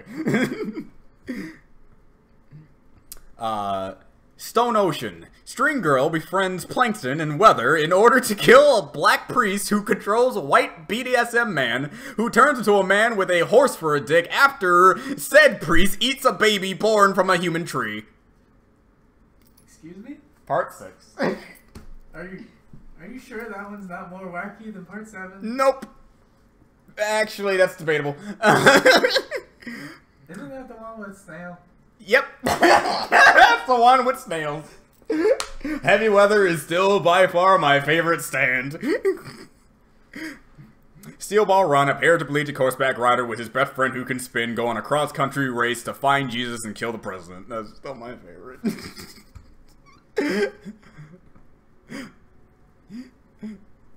Jesus told me to do it. Jesus was a whore. Jesus told me to kill the president. Why did Jesus tell you to kill the president? Ever After High. I remember seeing some episodes. I am indifferent to it. And what did you say? Why would Jesus tell you to kill the president? I don't know. He's a bad man. Makes sense. Most presidents are. Yeah, but so is everybody. And? Why would he want to make his dad's work? Jesus flipped the table once because someone said that drinking was immoral. Yeah, he gave him his blood, which was wine. So, yeah, he flipped the table. That dude is badass. So, where's also on Ganon versus Dracula fight? I thought that was one of the best fights this season, 3D animation wise. But hey, when you have Devil Artemis, I don't see why you didn't expect greatness. Yeah, I didn't see that one. Yeah, you didn't? Nope. Okay, should see it. Devil Artemis did some good shit. Hey, if you like the Cell versus series, really good shit. I'll watch it right now. It's really good shit. Death Battle has some controversial moments like Green Lantern versus Ben 10 when he cut the Omnitrix. Yep. I am 100% agreement on that. Just because I now work for them doesn't mean I now automatically agree with every outcome they have come up to. Heck, I remember talking to some researchers that kind of still want to go back on a certain episodes. So, we're all in the same boat here. We're all human. We make mistakes. And sometimes those mistakes are still valid, but...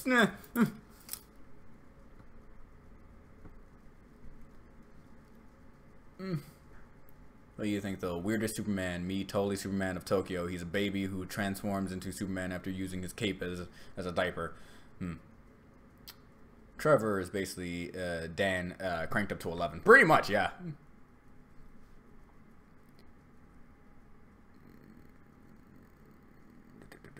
George. Okay. I don't even watch Step Out. That's fine. Halfwit Ed Boy versus Billy from Billy and Mandy. Cartoon Network Biggest Root. To the death. Eden Zero. Have not read Eden Zero. Step Battle. Purple Haze feedback and never gets an anime adaptation. That's the whole thing about Purple Haze feedback. It's like, I really wanted to get an anime adaptation. Heck, the Rohan thing got an anime adaptation, so I don't see why my boy Fugo can't have his own day in the sun, because Purple Haze feedback is really good. So, want to see if we get banned in China? I'm probably already banned in China. Hopefully not. Snowball Run, best part of all of JoJo. While I do like Part 5 more than Part 7, it is second place, so I see why. I like Part 5 because I just love the dynamic between the group more.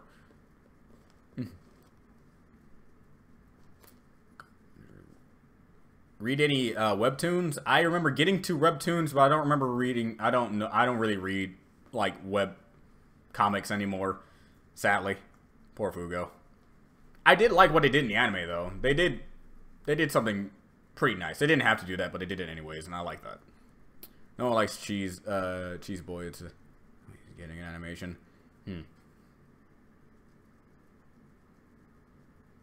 I like Cheese Boy. I thought he was fine. How dare you?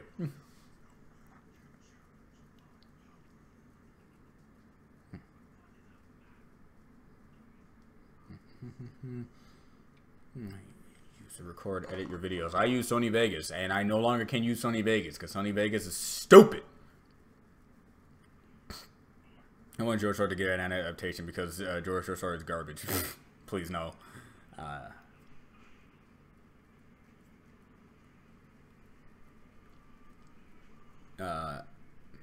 Still waiting for the second season of Under Ordinary. Got Me Out Kill was an amazing series. Sad, yet amazing. I'm pretty sure eventually, like, anything can be possible. I want Got Me Out Kill to get some representation, too. Thor 3, 2 hours with Sean. Mjolnir, George Joestar, Never Speak the Name. Hey, Kurt's name. Who? Kurt's novel. Name must not be named. Part 4.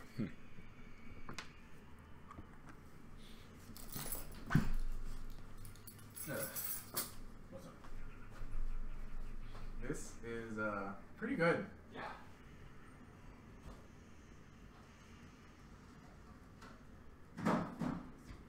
Like, a lot better than most of the 3D fights. Yeah.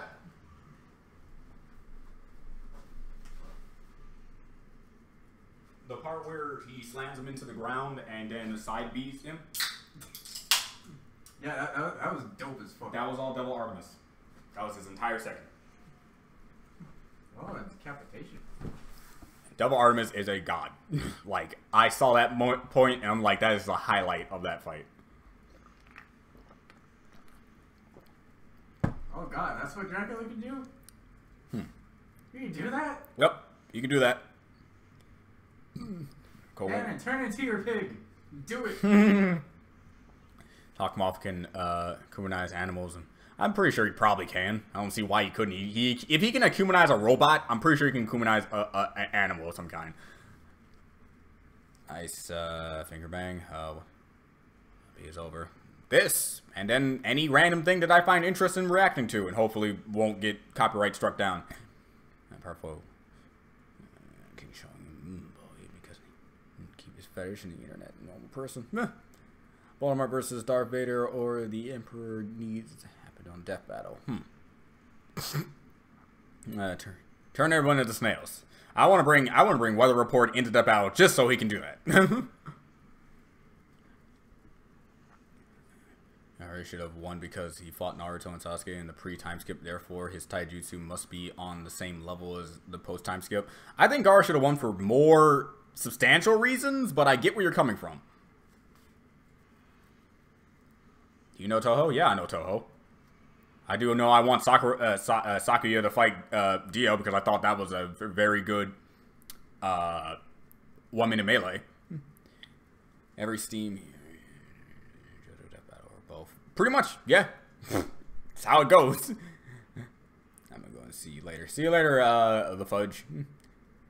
Funny Valentine is the best JoJo villain. I cannot agree more, actually. Devil Artemis is my man. He's great. And Gary from SpongeBob. When? No. Fight someone just so he wins one strike in Heaven's Door. Yeah. Favorite stand? Probably Gold Experience. I really like Gold Experience. If you haven't seen it yet, how about ranked to... I'm not doing reactions like that anymore, and if I am, I might do that, but really, it's really up in the air. It's like I have lost most of my motivation to do actual react videos unless it's something I really want to show to you guys.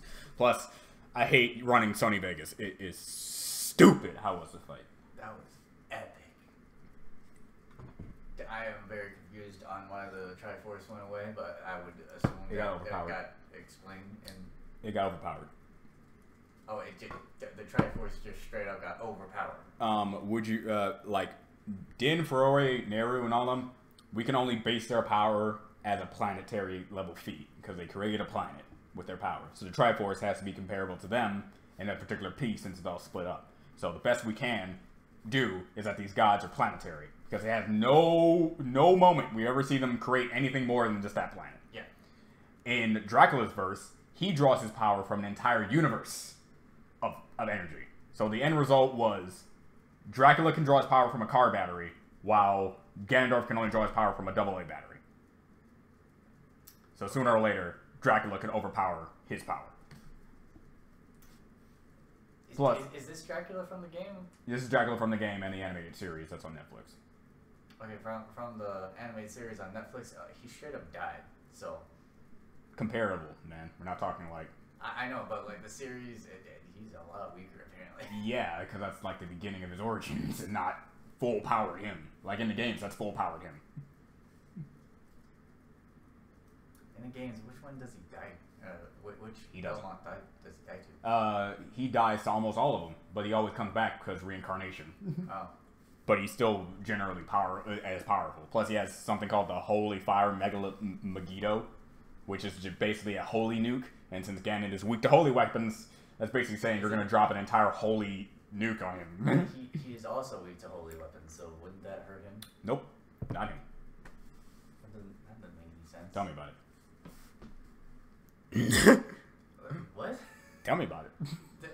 He has the attack. He uses the attack. It doesn't hurt him. That's just how it works. It's holy fire. Yeah. He's weak to everything holy. Hmm? He literally cannot step in holy water. What? Game logic. Every Dracula in fiction merged into one. Who's a good opponent? Dio. Just Dio. My next death battle against Tatsumatsu from One Punch Man. Wait, who asked that question? Because I'm working on that one. Wait, which one? Ma vs. Tatsumaki. Oh, that. Yeah. I'm working on that one. I believe I did a good job. Do you believe in the ending? Do I believe in the ending? I can't say much about that. I can't even imply anything because I'm afraid. You can make a hand signal below the camera.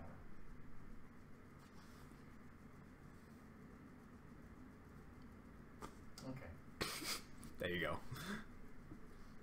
So yeah, Ma vs. Tatsumaki, I think it was my third death battle I was able to storyboard, basically.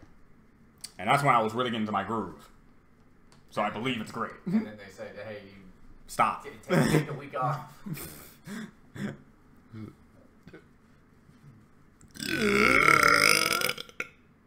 Week 33 times in Mob 1. No, I'm not going to give you any sort of thing. We're actually going to just drop that topic before something bad happens. And I mean mostly to me. Just my recommendation, I'd say watch it if you just want to see my animation style in something that isn't something I made on my channel. The fact that I now know that at least over 1 million people are going to watch that makes me scared. Watch, everyone's just going to be like, well, that was fucking epic. I really hope so. Because all your things are fucking epic. Because me and the 2D team, me and the rest of the 2D team, like he said it's because of my boards is why we're doing this. We could have done the easy route and made it like mostly sprites. But he's like, no. These shots you made are too damn good to just make them stupid sprites. We gotta do this. And you're gonna help. And it's like, but why though? Because it's epic. Okay, we have to yell. The reason we have to yell is because it's finish the sentence. According to one. That is incorrect. What? I said finish the sentence and you got it wrong. I didn't hear you. Oh well. I'm trying to read the chat before it goes up too much. One stated that Tatsumaki versus a regular mob shit stomps, like, instantaneously. If mob doesn't go serious, Tatsumaki literally crushes him to death. But if Tatsumaki fought a serious 100% mob, then he says they're about even. And he doesn't know who could win. So his word means nothing, because even he doesn't know who would win between the two. What about unknown? See, that's just it. Unknown is unknown. The best thing we see an unknown mob do is lift a school in the sky. And Tatsumaki took an entire city and lifted it up in the sky casually. So basically you're saying he's weaker than anything. If we go with unknown mob. Alright, fair enough. So people highball the hell out of that one too. Like, you remember the scene, right? Yeah. Would you call that an island? Would you call that an island? Eh? Remember, island in versus Battle Wiki is bigger than cities. Yeah, So it's like Madagascar. Yeah, like Madagascar. So would you call what he did to that school an island? No. Thank you. People highball the crap out of that one statement. That is like small town to town at best. At best. And that's me being generous. Yeah, I would say about there. Yeah. Compositio could actually legit fight Dracula and more likely win. I mean, he just turns him into a dinosaur. Boom.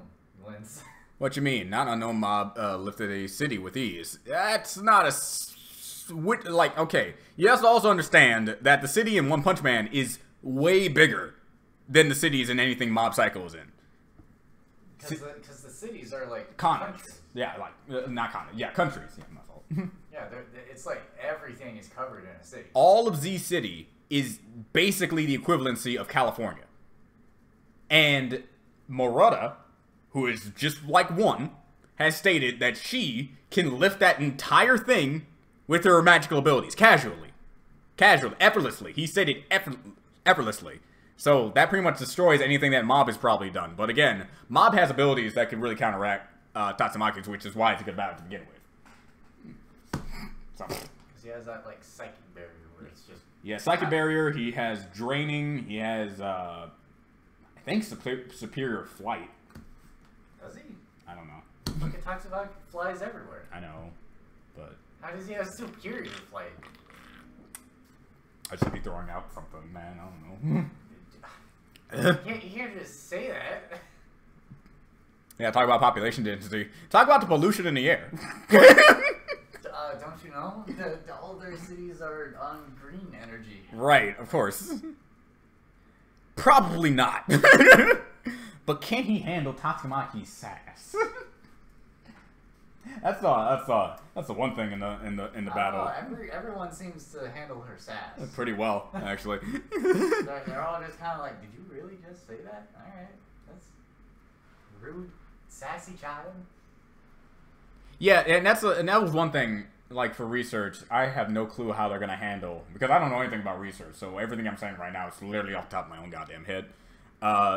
Remember the part where he's fighting the one guy in the dreamscape and you see all the cities and stuff being destroyed? Yeah. You know, it was in, I think, near the beginning of season 2 stuff. That's very unquantifiable. Yeah, that's your dreams. Yeah. If anything, that's just like the strength of her mental state in general. So for all we know, that entire city can just be as easy to break as punching her in the head once. Or Plato. Plato works too. So yeah, that's a very hard... If we were going to count it, then yeah. Like, let's take that at face value. That's way more powerful than Tatsumaki Showcase. Yeah. But that's just it. It's an outlier because then he fights the final guy in season 2, and he could not handle his abilities very well. So it's kind of like... And that was nowhere near as hectic and city-destroying a fight. It was definitely city-destroying, but it's not as city-destroying as the one in the Dreamscape. So, in a Dreamscape, you literally see crevices in the ground lift up in the air, and things are flying all over the place. The biggest thing we see in that fight is him doing a planetary devastation with a bunch of buildings.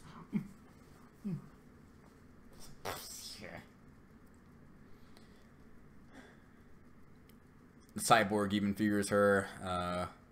Cosmos from Xenoblade versus is it from Persona? I guess from Persona. Interesting fight, but I think Cosmos has a victory there. Ron Kishibe versus Weather Report. Weather Report destroys. Weather Report. Okay, it's basically a match of who will fall victim to their hacks first. Rohan needs somebody to look at his picture of a character that he made. For their face to turn into a book, they'll be completely immobile. He can do whatever he wants to them.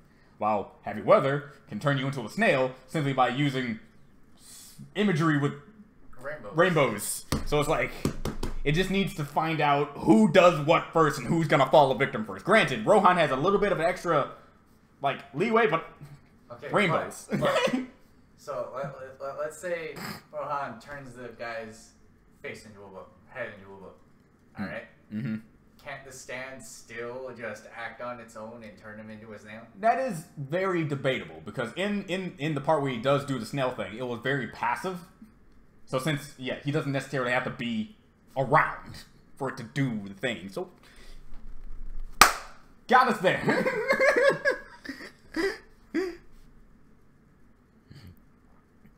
Are we not talking? Nope. That ship has sailed, man. We're no longer talking about MLP. Actually, later. Yeah, throw that topic out the window. There's that. Minutes. Mob, who's the child? Tatsumai, who's hell?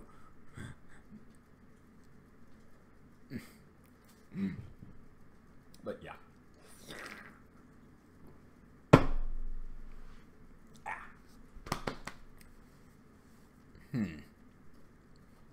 All in all I gotta say is, even if you are not a fan of Death Battle, you don't watch Death Battle, at least watch that battle for me, if you liked my animation, if any way. And so you can harshly judge it if it doesn't look good professionally now, according to Dictionary.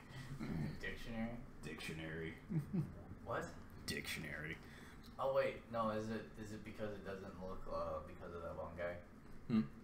Is it because of that one guy? What one guy? The one guy that you had to do for. Oh, yeah. Basically. I'm not going to talk anything about that, because while it's not breaking confidentiality, I also don't want to shit on people. Yeah, no. Yeah. That was a personal question. Yeah, I gotcha. Juniper Lee in Death Battle. I definitely want Juniper Lee in Death Battle, but who would she fight and not stomp? Because at first I'm like, Juniper Lee versus Kim Possible. And then I saw Juniper Lee literally punch through, like, multiple floors of a building just to get to one location because she wanted to. So, I don't remember Kim, unless Captain America. Unless we give Kim her suit, her battle suit. That, like, high-tech one? The high-tech one. Because that suit can just make tremors in the earth casually. I say give her the high-tech suit. Because it is going to be part of her arsenal, so it makes sense. It's not going to be outside help because it's just like... Yeah. Yeah. Will she have the accompanied, like, sending her arsenal via Wade? I think she doesn't always have everything, and she's always like... It's like we always have to put them in a scenario where they're at their peak strongest. So Kim Possible gets a mission, and then she's informed to go and make sure she takes her suit, because it might get hectic. Okay. Easier. Sure, why not? Just like how if we were... Okay, what's a better scenario? It's like something that already occurred. Like... Dr. Doom versus Darth Vader. Dr. Doom always has a robot on standby to fight somebody in every scenario. Whenever you're fighting a Dr. Doom, it's usually not the right Dr. Doom. It happens so many times that we had to incorporate it. So Darth Vader literally fights a robot for the first half of the fight. So I'm like, how the hell is he... like, opening move, choke force. It's not working. Yeah. And same goes for... Actually, same thing goes for Dracula versus Ganondorf. It's like... We could have came up with a scenario where Ganondorf fights Dracula in a completely neutral location, and he doesn't have those weird Medusa heads. Oh, yeah. Mm-hmm. So there's that. And since usually he works with the monsters inside of his kingdom, we had to set it in his kingdom. So there you go. Pokemon Sword and Shield anime. What about it? Yeah, I can wait for it, but I also can't wait for it because I'm interested, but I'm also not. But dude... When Pikachu will go Dynamax, it'll turn into Gen 1 fat Pikachu. One person actually pointed out something. Did you see the Gigantamax Meowth? Yeah, the... Long cat meme? Yeah. Yeah. One person put out, like their own personal fan art. It's like, this is going to happen in the anime. You just see Ash with a Gigantamax Pikachu and Team Rocket with a Gigantamax Meowth.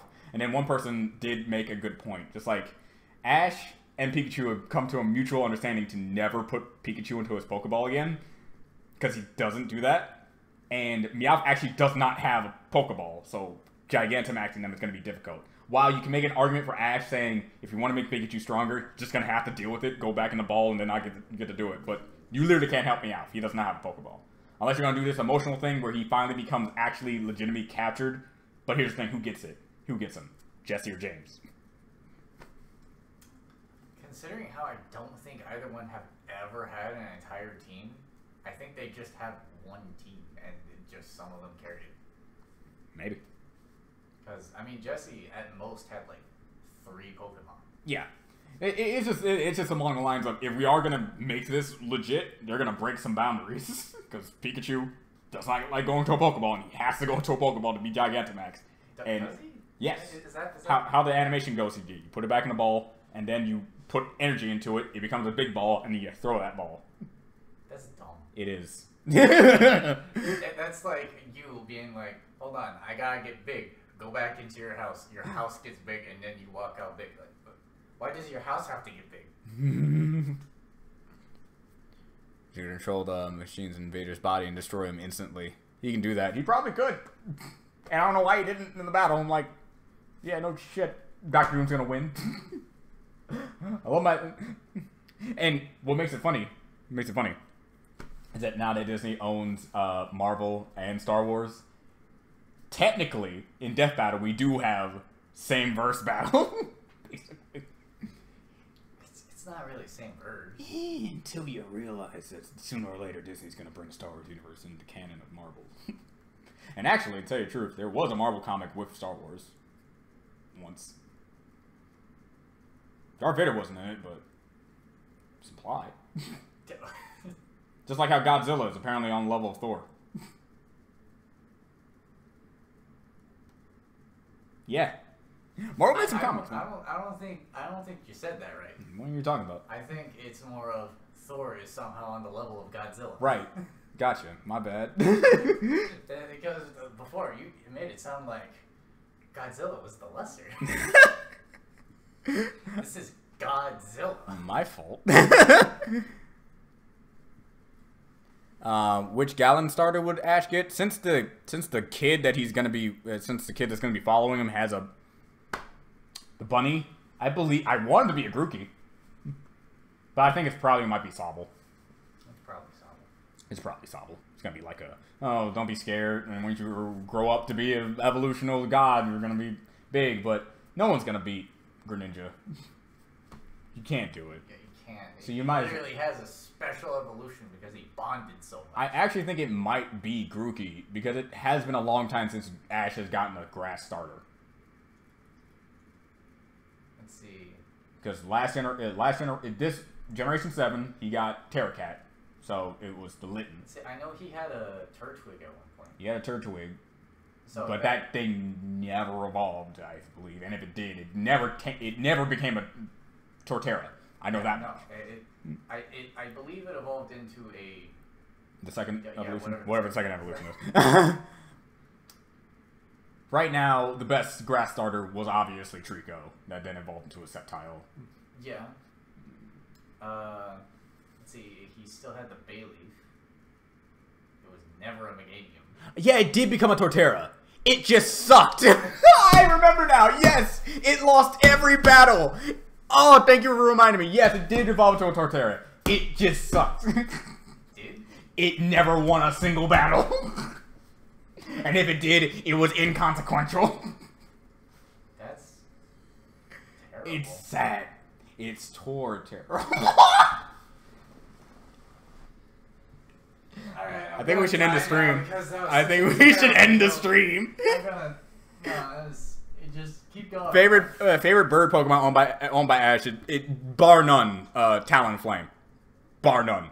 The dude, Talonflame, fought the Moltres. How is he not the badass that you want him to be? But did he fight Bird Jesus? No, he did not fight Bird Jesus. Exactly. Snivy is the one that never evolved. Right, he did get a Snivy in Generation 5. Oh, he did. Yeah. Okay. And that's the one that didn't evolve, and it was one of the first times he got a starter that was a female. Wasn't Chikorita a female? Yes, it was. Never mind. I was like, this is Gen 2! Exactly! Long fucking time, Josh! I thought you said it was the first time. No! I mean, I forgot. Jesus. Beedrill was better than Torterra in every way. Ash got a Terracat, which is currently in Citarora right now. Ash also got a Lazy Rowlet. I'm not, okay, I guess when it comes to, Did he get a Rowlet? Yeah, he did get a Rowlet.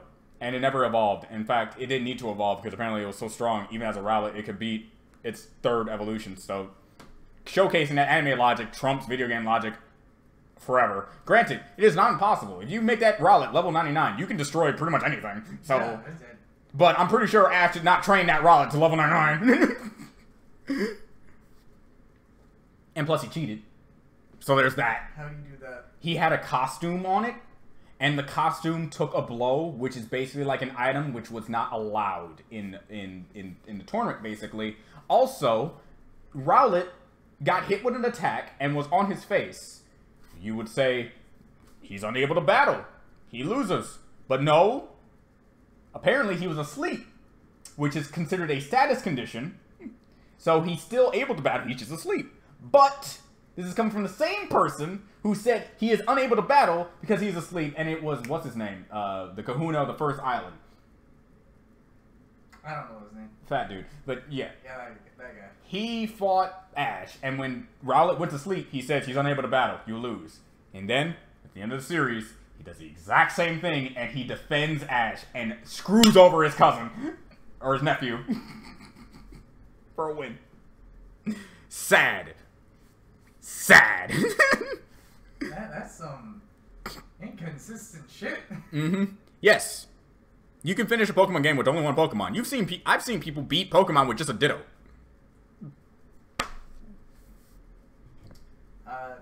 You cannot beat Pokemon Fire Red with just a Magikarp, by the way. Apparently not, no. Impossible. Just because of the fucking Ghost Tower. Yep. Sucks. They showed that in the anime? He apparently ate an Everstone. Probably? Yeah, the Rowlet apparently ate an Everstone. I'm taking this on face value. I'm not actually going to check. That's not how Everstones work. You don't... In fact, you would digest that thing. Eventually. It's a rock. How long do rocks normally take to digest? I don't know. It's probably so long that he doesn't evolve. I mean, they're not like magic. I mean, I guess they're kind of magic. They have to be. They literally halt evolution. Like, how does that even work? How do you do that? They stop your genetics from changing. Yeah, and I beat all of Generation 6 with just a Bidoof. No, not memeing, I did that. Gen 6. Gen 6 with just a Bidoof. Where'd you get Bidoof?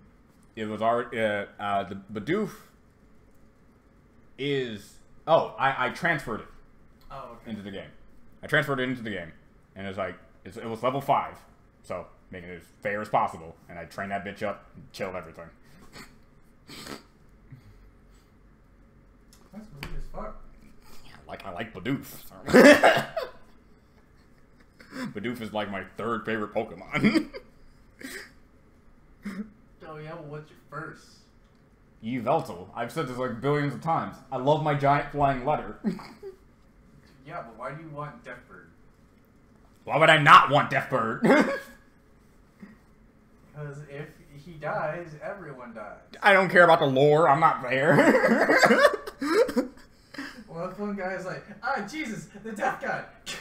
Huh. My team is available in Sword and Shield. I know it was 2016, but gosh dang your spelling. Yep. What spelling? My spelling in my story. Oh. And it's not 2016. It's actually 2012. That's being uploaded in 2016. DJ. Yeah, I get your Back straight. I get it. Both my handwriting. Well, my handwriting hasn't really evolved, but basically my spelling was really bad back then. I would believe so. I was like 13, and I really hated spelling. So man. God, yeah, that's. In 2012 doesn't sound like it was a long time ago. But now, it was. yeah, it was. I don't like that. Yeah.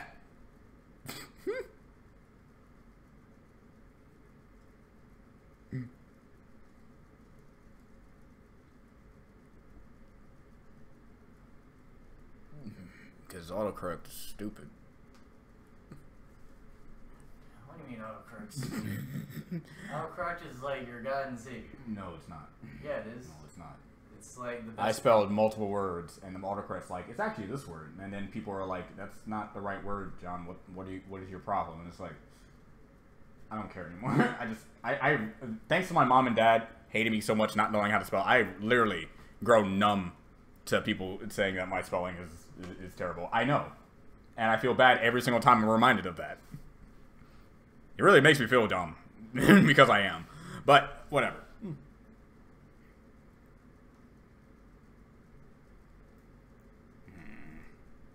mean, your spelling's gotten better. Most of the things I noticed are, like, off by a few letters. Yeah. It's just like, hey, this is supposed to be an E instead of an A. That moment when you realize you never actually ever successfully got over a 70 in a spelling test when you were younger. A what? Spelling test. Oh. He give you a book. These are your words. Learn them. Next week, you're going to have a test. Never passed a single one. Not a single one.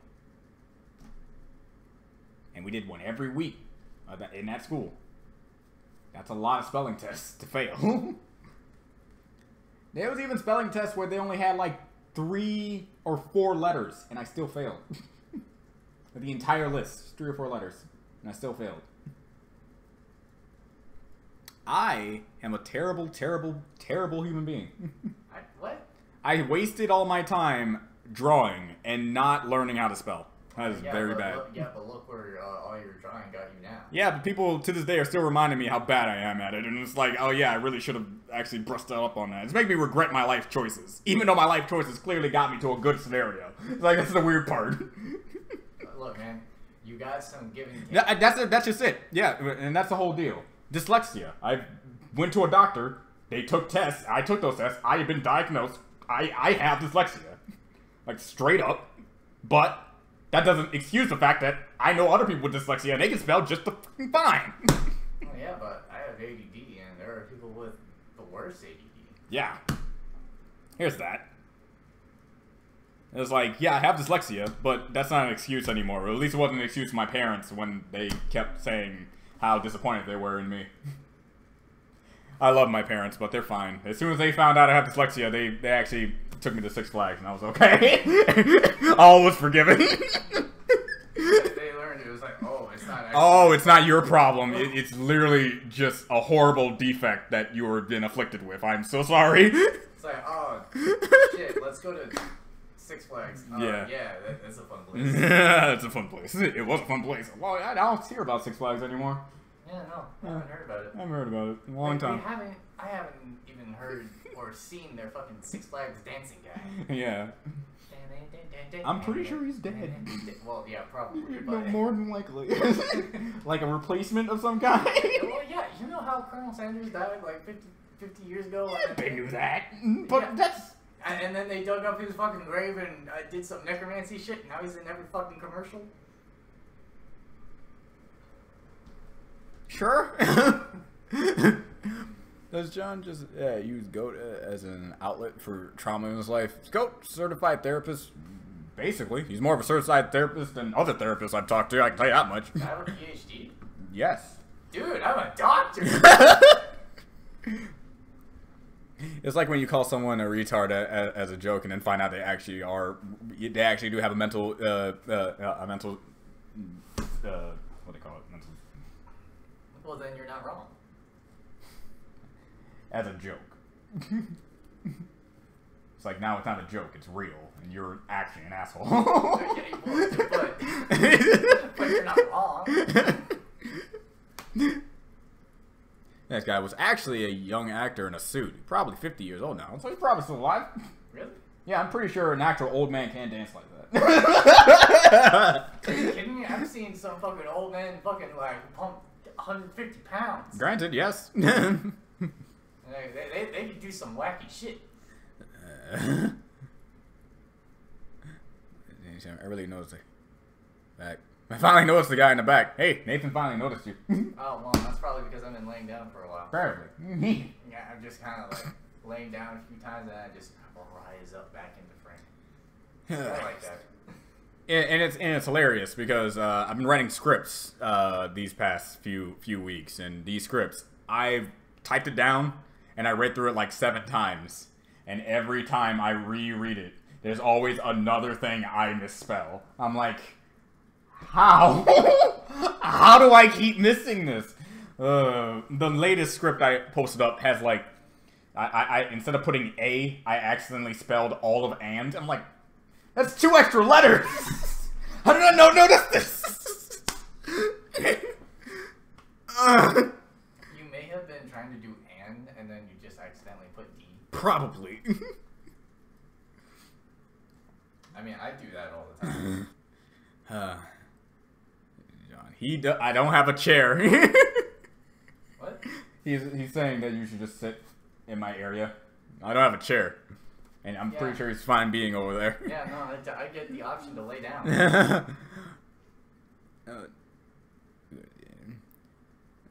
I can sit closer. Have someone edit it. Who in my life is gonna be able to take time out of the day to read a random script that I made? Yeah, probably me. Probably you.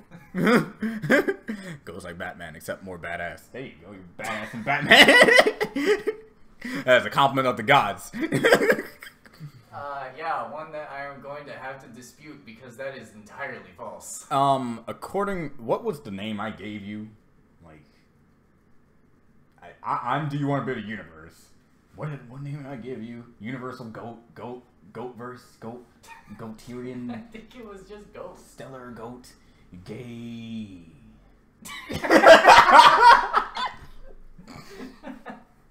Probably not the last one. No, I think it was the last one. It's just gay. But yeah, Goat would probably be okay. At least high 8B. I don't even know what 8B is. 8B is like city. Ah, sweet. But if he stands vertical, he stands vertical on a mountain. Oh yeah, no, I guess I wouldn't have to stand horizontal. That would be yeah. Goat will be tier 0 if you had prep time. Going from tier 8 is like with prep time tier 0. Tier 0 at the very least. That's how you can go at the very least. Got a lot of people before. Here, Etchy Anime, mine, High School DxD, High School of the Dead. Mine is it's either Heaven's Lost Property or Monster Mezume. Just gotta make sure to avoid passive voice. Lucifer, why does the word gay sound so funny when you say certain ways? I don't know. Because any word sounds funny when you say it a certain way. Pretty much.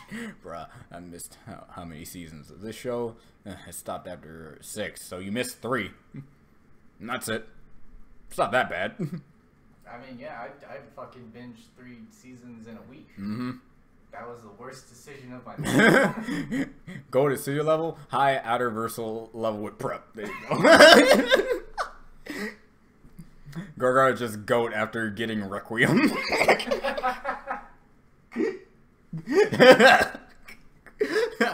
Gorgar is my standard. You just it. Gorgar is just a standard. Not really, John. We'll take a time to fix your stuff. No charge. I'd say that's just it. Will made a fantastic joke with me, and I'm gonna reference it here. It's like, see, duality of John is like this. You offer to help, he will say no because he does not like having others help. And then as soon as you say no cost, oh, see, you just made a mistake there. Now you're saying that you're trying to be really nice to him. Now he's definitely not gonna agree. And to this day, it's still correct. Simply by saying no charge makes me feel bad because it feels like I do need to give you something. It's like What if I start demanding things? It's like if you start demanding things, it's like I don't believe I have what you want. Oh yeah? Well, what if I demand a time to hang out with you? Oh God, interaction. It's like I don't even know how. What exactly you mean? How do I allow you to edit my stuff? I don't know. Is it like It's a like- Google Doc? It's like a Google Doc. Well, is it? No, all my stuff is just on DeviantArt. This is where it is. No, well, then I don't. The only way I can allow you Google. It's like how do I do Google Docs that way? Well, Do you want me to take all the dialogue and put it into a Google Doc? You know how long that would take? Yeah, you just go from the very beginning, click and drag, just 20 minutes later, and then you hit Control C, Control V, and save that 10 gigabyte size document. Copy and paste? You really want me to copy and paste the dialogue on each and every page? You know I have over 2,347 pages. Yes, I've made sure to keep track of the story. And you want me to copy and paste page by page into a Google Doc. And not to mention, I might as well be doing it myself. he has other stories. I have other stories too. So, I think I'll just have to deal with the fact that it's just gonna be like that. If you clearly can still get the words that are misspelled and what they mean, that's good enough for me. And actually, I held off. I was so disappointed in myself because I had one more upload of 10 pages of the story, of new pages of the story that I could have posted up, but I couldn't do it because the last page had one word misspelled, and it was supposed to be like a very dramatic, impactful moment of these two characters, so I knew if it was misspelled incorrectly, it would basically just ruin that entire moment. So I took it upon myself to delete all those pages I scanned in and needed to wait until I get a new scanner to do it again. See, that's how much I hate my spelling. Even if I am under the mindset of they get what that word is, but it does not have an E at the end of it, damn it! Whatever.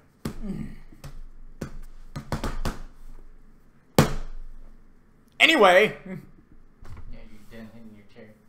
Maybe. What a beautiful Dwang. What? Dwang? Dwang. What's a Dwang? You figure it out. Dwang. Can I just proofread? I already told you, with my scripts, I proofread it like over 6 times, but every single time I reread it, there's always a new thing. There we go. Here they come. There's my JoJo fans. There's always a new thing I always miss. It doesn't matter. With my dyslexia, I will always think that the words that are there are correct because that's how my brain works. Well, then just don't proofread it the first time and send it to a guy. Huh? Just don't proofread it the first time and send it to a guy. And then we get into my having people do things that I don't want them to do scenario. What if it's me?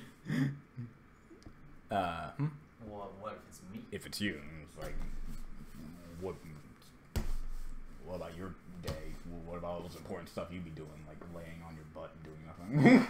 Hey, I'm not laying on my butt. I'm sitting on my butt. There you go. And I'm also not doing nothing. I'm doing nothing in Warframe. Sounds good. Read it. Good God. Read it. All I have to tell you is I'm sorry about. I think it's sketchbook 10. That's all I gotta say. Sorry about sketchbook 10. What's so bad about sketchbook 10? I can't say it in stream. Is it the moment where that thing happens? Like that thing? Yeah, that thing. Oh, yeah. Let's not spoil it. Yeah. To tell you the truth, if I ever am gonna serialize that, I'm going to change that heavily because I don't know where my head was when I was doing that. I think I was because it's like, okay, villains do bad things. All right, what are some bad things I can suspect villains do? Plus, this villain is this kind of archetype, and I have to do this archetype because it's supposed to be the extreme archetype of that. And if I just skimp out on it, then it's basically not using this character to its fullest potential. But then again, it's still very bad. It's like, but he's bad, so that's the point. So I just went with it. It got the emotional response I got, but it's also, I hate it, so. Edgy stuff? Sure. Yeah, edgy. Keep that in your head. Yeah, it's just edge. Just know I hate it, and I'm gonna change it maybe. Like Shadow the Hedgehog edge. That kind of, yeah. It's like,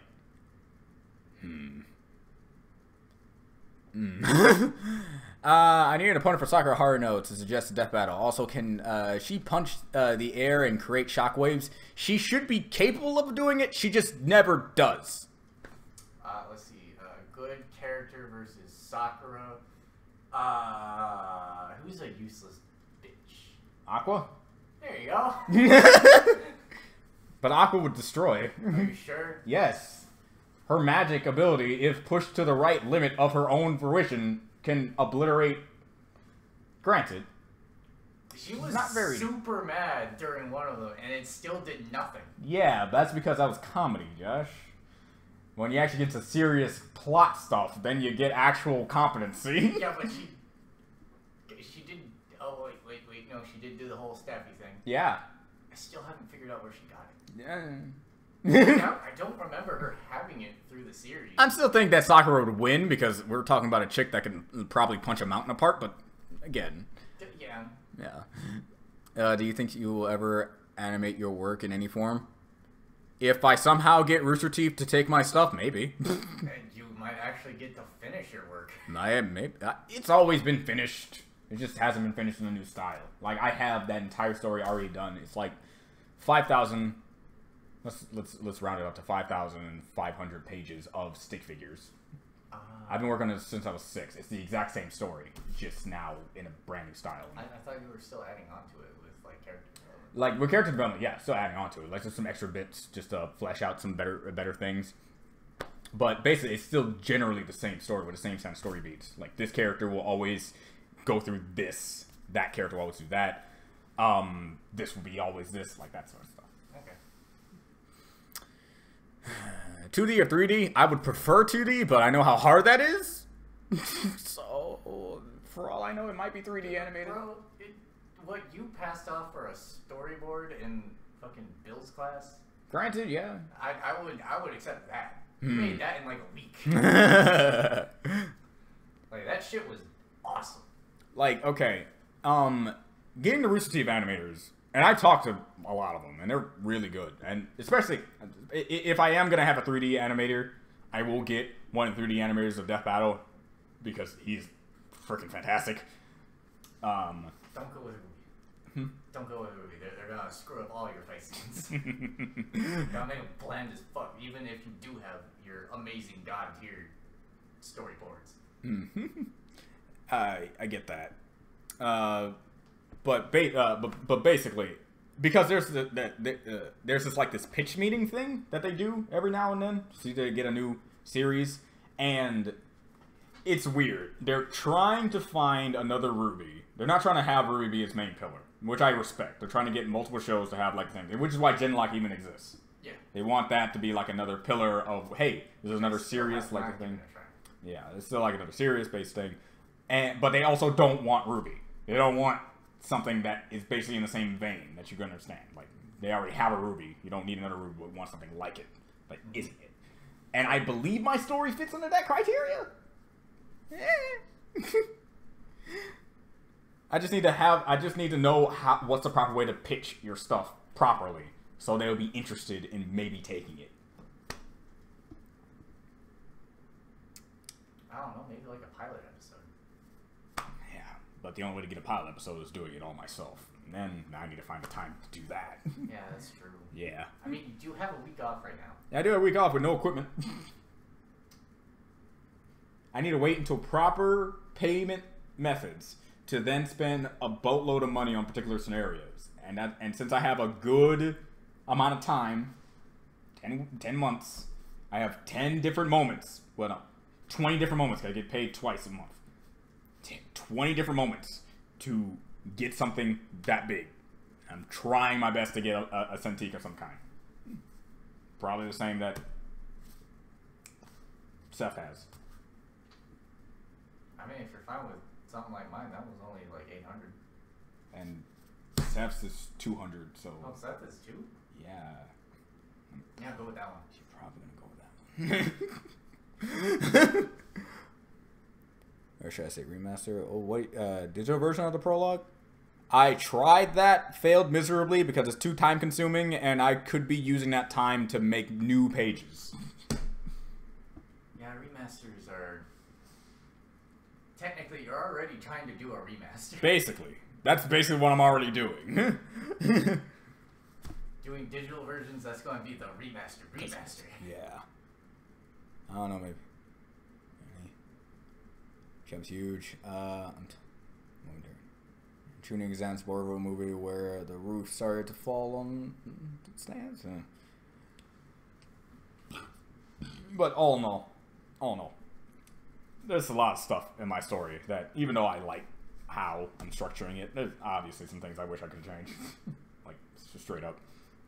Because right now, my story is basically hinging on the fact that I'm treating my viewers, I don't know how to say it.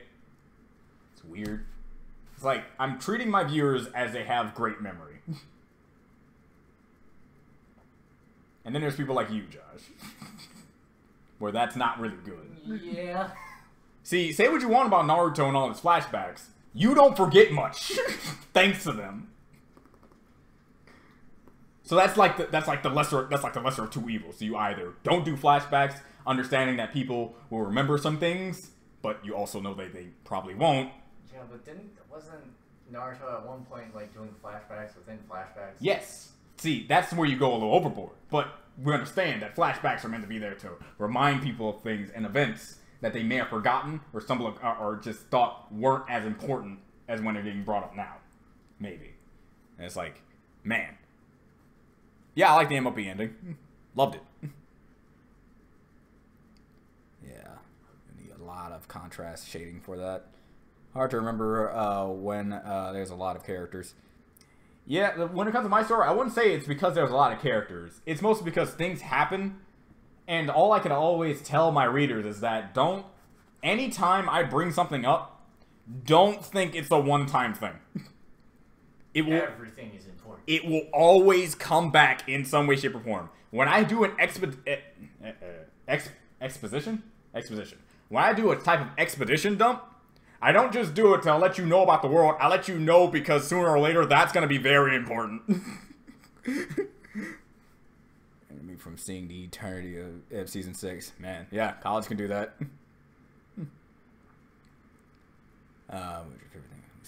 One Piece is kind of... One Piece can kind of pull it off with short flashbacks. Yes, I want to make my story have that sort of thing. Have, like, small flashbacks. I've been kind of incorporating now in, like, the most recent sketchbooks where I'm bringing up stuff that, you know, was like this, and I'm not being too, like, over-analytical with it. It's like, by the way, this happened with this scenario because this is the thing that has occurred. No, it's maybe, like, one page. That's it, which is appropriate. So, like, Oda, say something in chapter 1 becomes important like chapter quadrillion. Yeah, pretty much. Yeah, that sounds like John. To be fair, Ruby was pitched by making a map with condiments. Yeah, but again, that was old. That was the old days, and now the new days are like we need to think more corporate or whatever. It was pitched by a map and condiments. Yep. A map with condiments. Monty, he was a very simple man. I'm just trying to imagine how that went. Did you just like draw on the table with like ketchup? Any small change? I have no small change. The only big change I would say is just make it a Grogar Bates thing. That's it. So I could not stick around due to spoilers. I understand.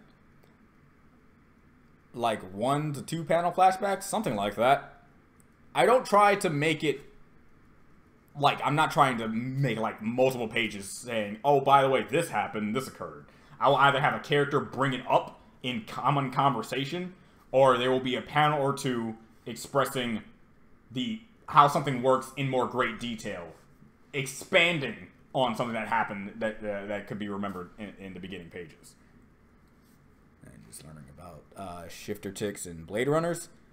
Like, shifter ticks and blade runners, like those are just me letting you guys know these are the type of demons that are out there, and you're going to see various types of those type of demons. Shifter ticks, you will get a base of how every circle works and how their demon acts in that circle. Blade runners are from the 5th circle, which is anger, and their main ability is the more angry they get, the more power they have, like Hulk, basically, and they always need to have someone there to calm them down when they're done with their rampage, which is why they get someone like a shifter tick. Knowing that a shifter tick is more powerful than them, they know they can handle stopping them on the rampage. So you won't see them hanging around lower tier demons because they know they can't help them. That sort of thing.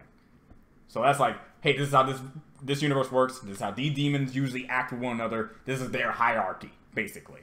But then I also understand it can't be just that simple. I need to go in greater detail to have people understand. But also, I don't want them to baby food them. I'm not trying to treat you like children. Yeah, this is it. I can see the problem. There's always a dichotomy. Ah, my chair. I'm so sorry. You beat that chair a lot. It's a masochist. It's fine. Are you sure? You speak chair? Yes. If a car were speed of cubic meter, how much sun will cool down to the what? Sorry, what are you reading?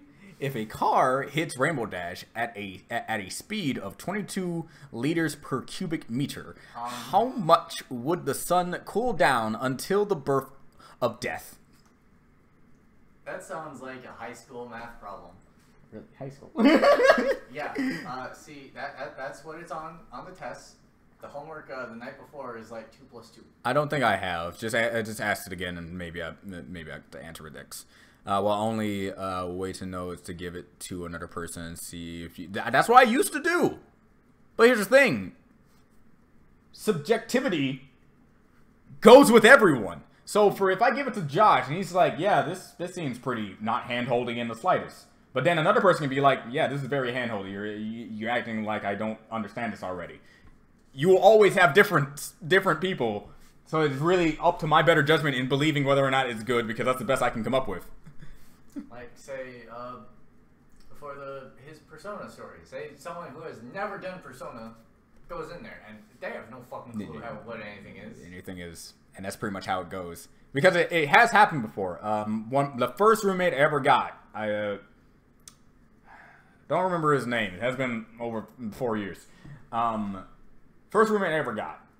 He was the one proofreading my stuff before I started uploading them on DeviantArt. And he even helped me with some spelling, too. Like, he was my proofreader. He was the guy that I go to. But then there were certain scenarios and moments where he just could not interpret, like, hey, is this going too far in some way? And he's like, no, it's fine. And then you got other people saying, yeah, maybe. Just goes to show. Having one person proofread it is not going to iron out all the kinks, basically. Persona is JoJo, but less manly. Trick question. Are you telling me that Joker isn't manly? Have you seen him ice skate his way down that fucking street? I wouldn't necessarily call that manly. Bro, you see that guy skate down and everyone's underwear just drops to the floor. The only other person I know who can skate down a street is Bakugo with White Album, and that's it. So... I think it was pretty fucking manly. Okay.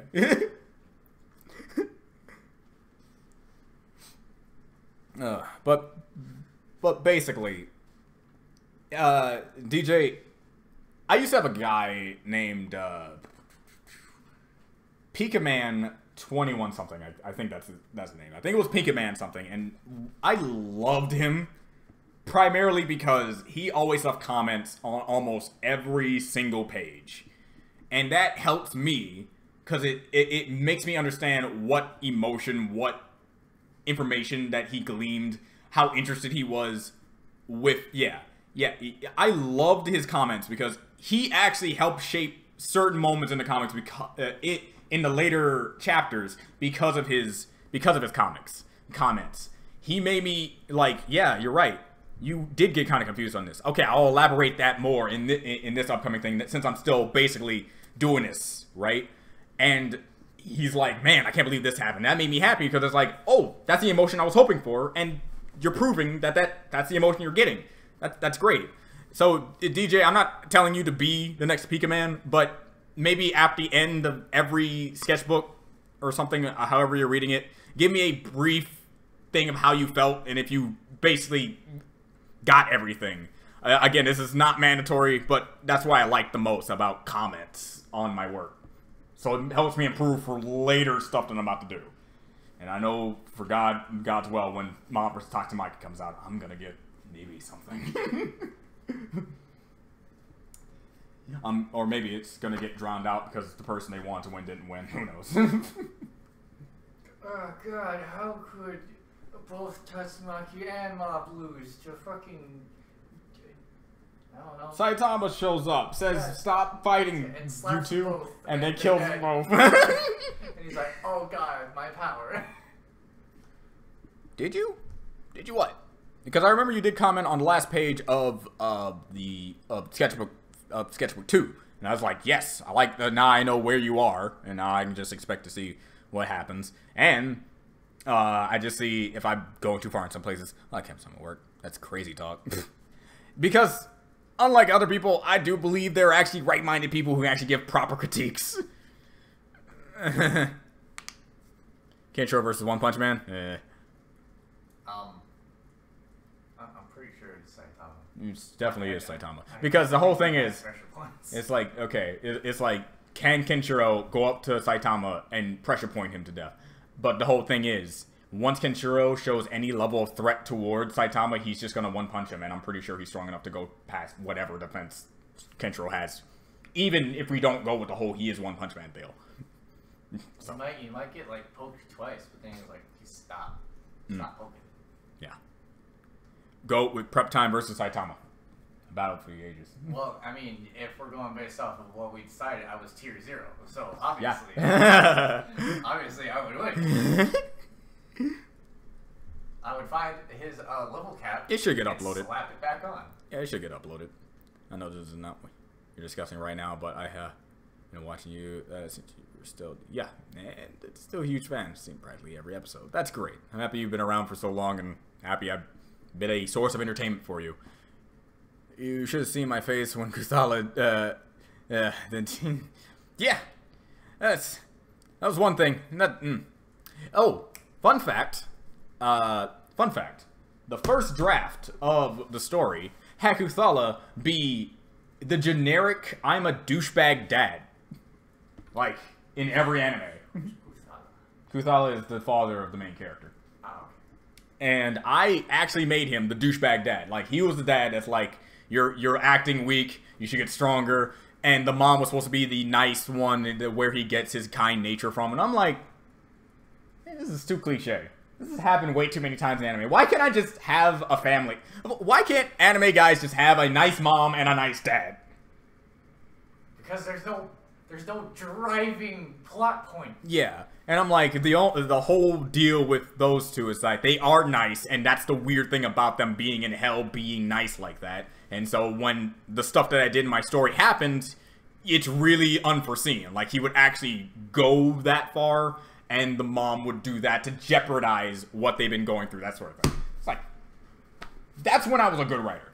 Right now, I'm a so-so writer. I definitely didn't see the plot twist of me defeating Saitama. Whoa.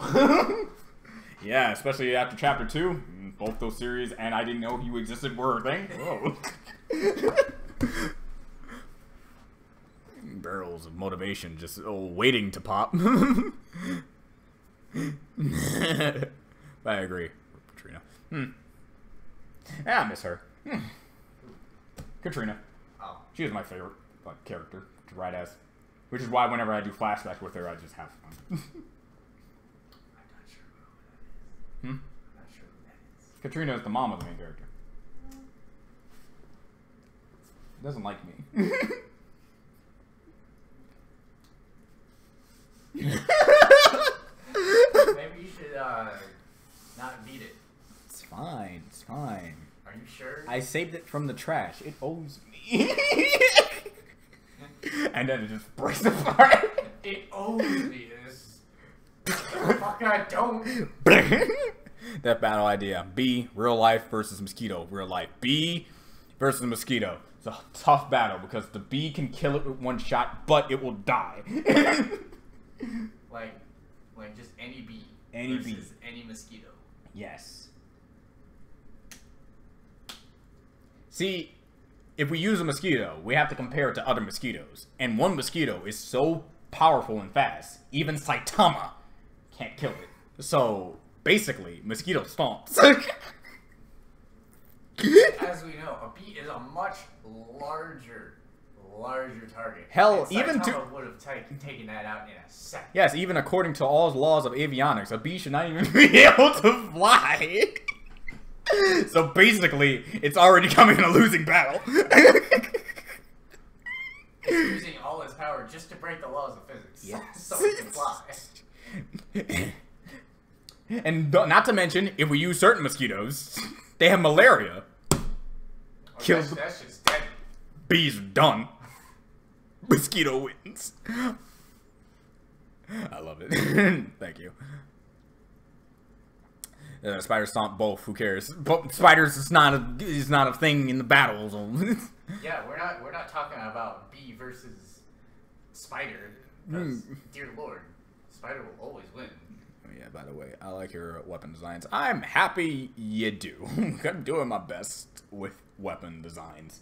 Since Ruby came out, I realized that weapons designs is like, oh man, I need to find a way to beat those. It's like, how can I beat a sight that turns into a sniper rifle? It's like, how do I beat that? How do you beat a sword whose sheath is a shield? How do I beat a SMG who has a scabbard that is a blade that can also be used as a ribbon and then thrown and then used to be Spider-Man?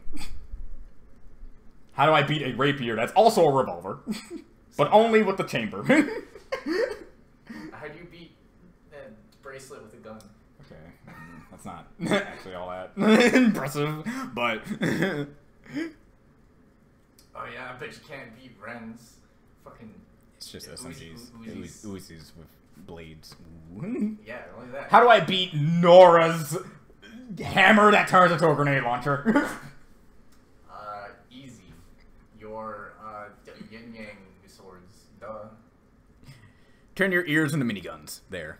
Turn your ears into miniguns? Sure. What?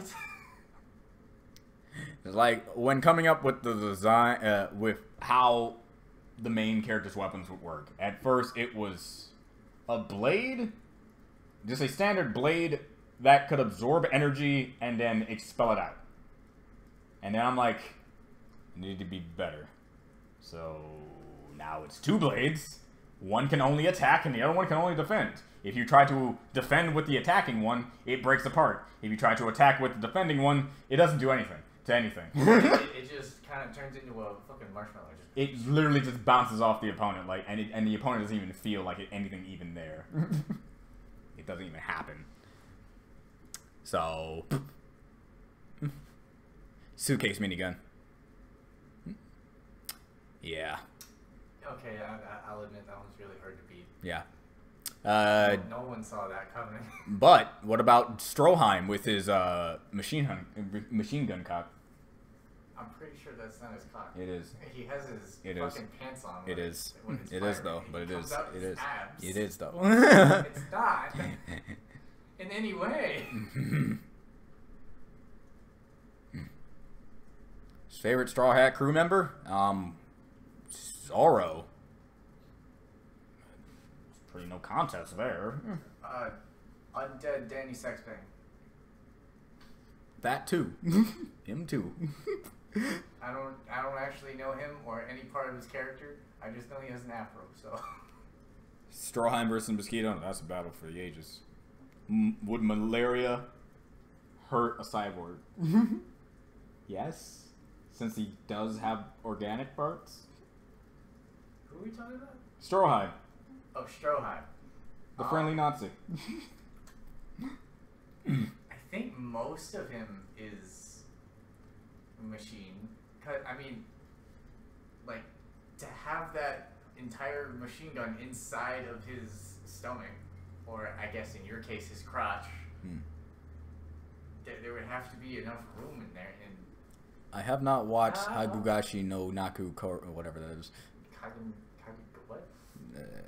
Stroheim versus Mecha Hitler. I think that's a inconclusive battle because I believe Stroheim would just follow Hitler. Yeah, he'd be like, he is still a Nazi. Yeah, he'd be like, oh, hello, Lord, what you doing? But the universe is a fro, God with the universe in his hand. Ooh, which is more impressive, to have an entire universe in hair or have an entire universe in the palm of your hand? It's one thing to have the universe in your hand. It's another thing to have your hair be the universe. There you go. And unlike Buddha, I have both my hands. Yeah, see, also, you're constantly expanding your universe. It just keeps growing. Keep growing. Sometimes you kind of have to, you know, I'll see if I half can. the population and trim it, but... In its own laws of physics, I always say anime. Separate laws to the real world, but One Piece is a different level. Heck, in Dragon Ball, apparently the speed of sound is just as fast as light.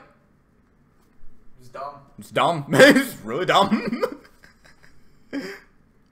Shoreline versus Captain America. That's a fight. That... I'm gonna have to go with Captain America. Yeah, that's He defeated Nazis for a living. Mm-hmm. And probably mechanical ones if he felt like it.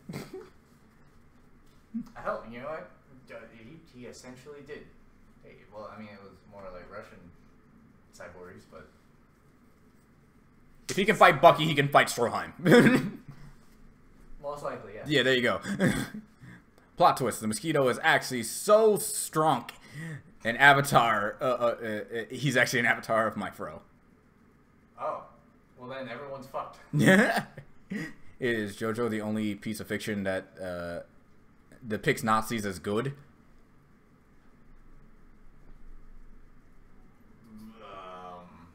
Not top of my head. I can't think of another one that actually because here's the thing. It's like I don't think they ever depicted the Nazis as good. They just depicted Stroheim as Stroheim with his crew to kill the Pillar Men. It's not necessarily they're good now. It's just that they see a bigger threat and doing the thing that most humans would do if aliens came down. Probably band together and make it so that we don't all die. It's like this guy just witnessed the death of almost all his men in one test chamber. And then someone with magic powers... Besides propaganda, mind you. It's like... I think I would side with the guy with magic powers. Italia did it. Do you want to count... Italia? I mean, didn't they just represent Germany, not Nazis? Yeah, I think that's just Germany. Because, I mean... They're just countries. They're not really Nazis. What's that? What's the anime called? Tanya the Evil. Tanya the Evil. Tanya the Evil? Yes, it's about a little girl who is... They call her a Nazi Hitler. No, Lolly Hitler. There we go. But again, I think that's just representative of Germany, and they're not even in the real world anyway. So... But they are very tyrannical. And Tanya is not what I like to call... Yeah, Tanya is not what I like to call the nicest person. Yeah, so... It's like, that's the closest thing you're going to get. I don't think they really represented Nazis as the good guys ever. Yeah. But Tanya the Evil is a fantastic anime. I binge watched all of season 1. I'm about to get into season 2 not too long from now. It's fantastic. I even had her fight Stanford. What? How'd that go? Ended up in a tie. After going through all their abilities and even pulling some abilities from the manga. It's not quote unquote season 2. It's more of just a movie that's basically season 2, but it's season 2. The whole thing about Tanya is it's one of those isekai anime. Alright, you have this business dude who was a douchebag, and he gets killed, and then God comes down. Well, he doesn't come down, he just basically stops time and says, "Hey, boy, you're about to die, aren't you?" And it's like, what are you? "I'm God." And it's like, "I don't believe you. You suck." And it's like, "Well, fuck you. You're now a child." And then now he's a little girl in Germany, in a futuristic Germany where you can fly with mechanical shit and have magic. Magic's real. And he's the best thing ever, even though he's like maybe like 10, 12-year-old girl. and it's amazing. And I can't say it out loud, but I made Tanya fight Stanford because of what is Stanford. Basically. Oh, okay.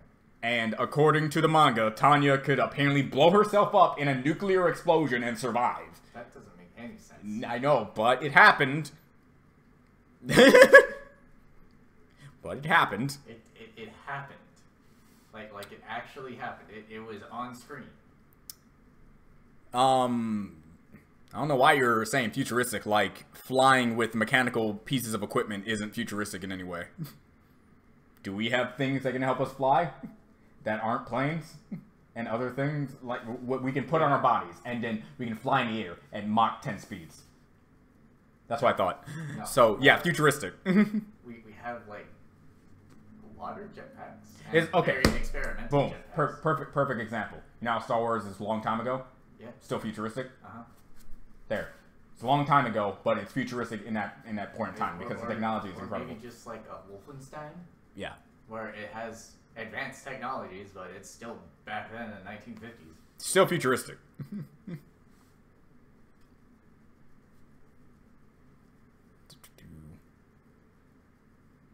Drugs can make you feel like you're flying.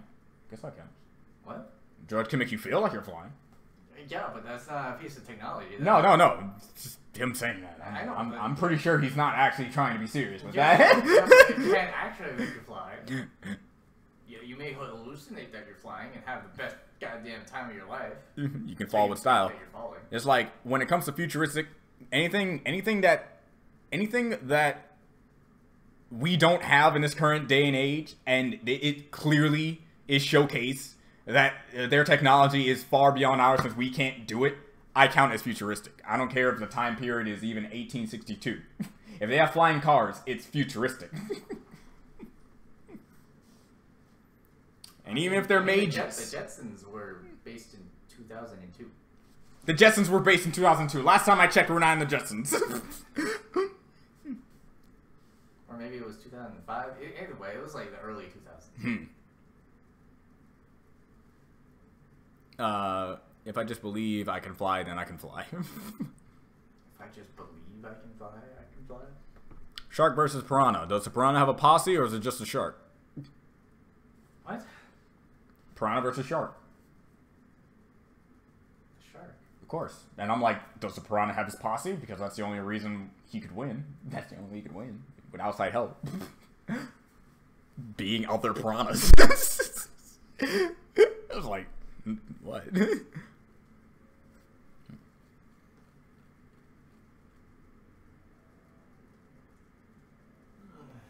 Have not read the manga.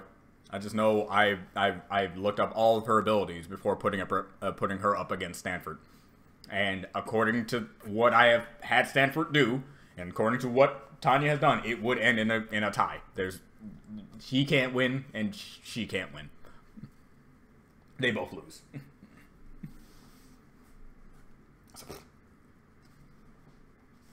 What? It's just weird thinking, because I know the sonic sense of Stanford, but then you said that Tanya can survive a nuclear explosion. Mm-hmm. I'm like, what? It doesn't seem like it would add up. Because Stanford, his main ability is turning his body into needles. Yeah. And he can, in every single one of his cells, Stanford's a guy. And when Stanford turns his body into needles, they're the size of cells, and they're as thin as cells.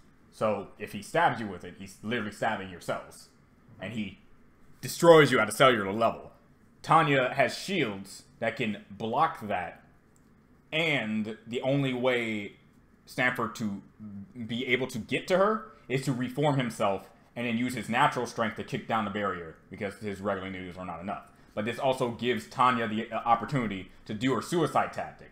And her suicide tactic is literally blowing herself up with the strength of a nuclear warhead. Okay. So it will always end off with Stanford coming in close and giving Tanya the ability to win the battle with her suicide tactic, which always leads to them knocking each other out. Okay. Yeah. But Tanya, unless she uses the suicide tactic, cannot win. Her long range spells and stuff like that, Stanford can either dodge or tank them. Fair enough. So, that was my conclusion. I'm not saying anything in the movie, since you haven't watched it. You're doing action. What other genre would you make your story about? What other genre? Yeah. Since I'm apparently good with action.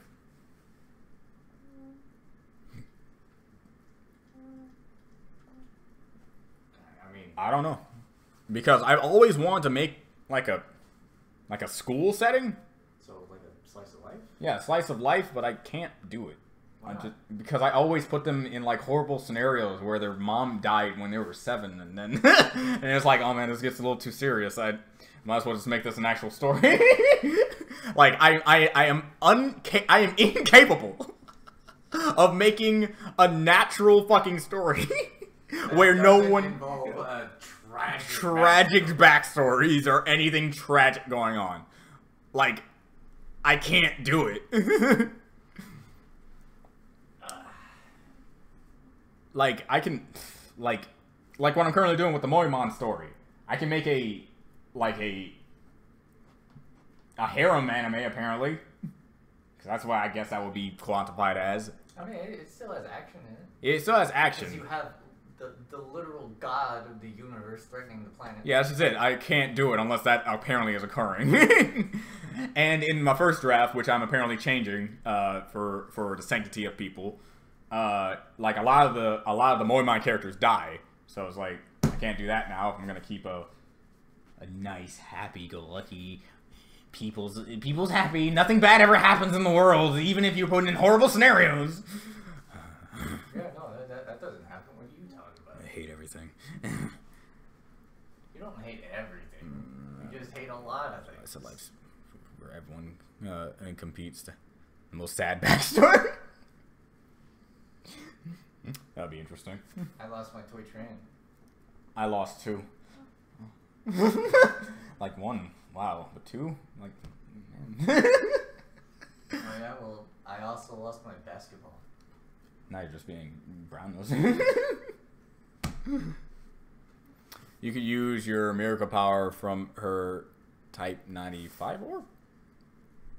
I think you're talking about something I don't know. Luki versus Goku. Remind me of T-Vid, that one YT vid. My sad backstory, when I was a kid, I lost my toy train. That is actually... Yeah, that's the... Doofenshmirtz. Yeah. Yeah.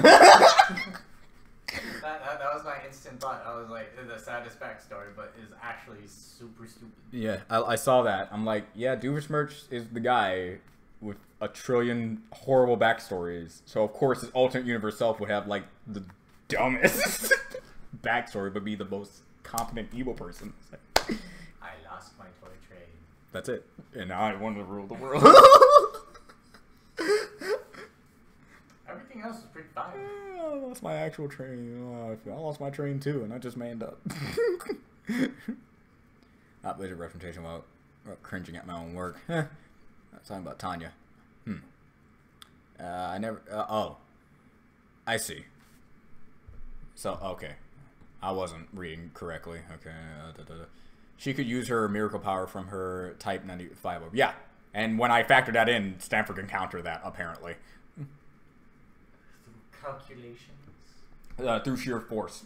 Oh. Because I calculated the strongest blast I've seen her do that isn't her suicide tactic.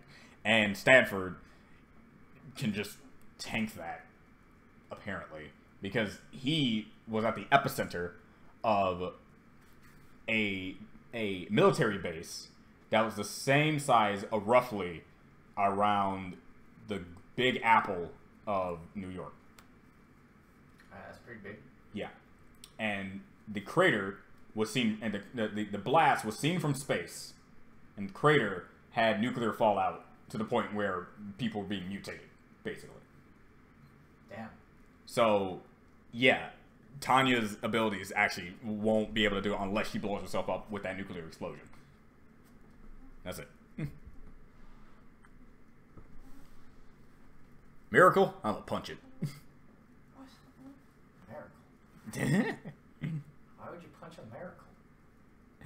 She doesn't lose. What? Have you had a miraculous? I don't know. The power to...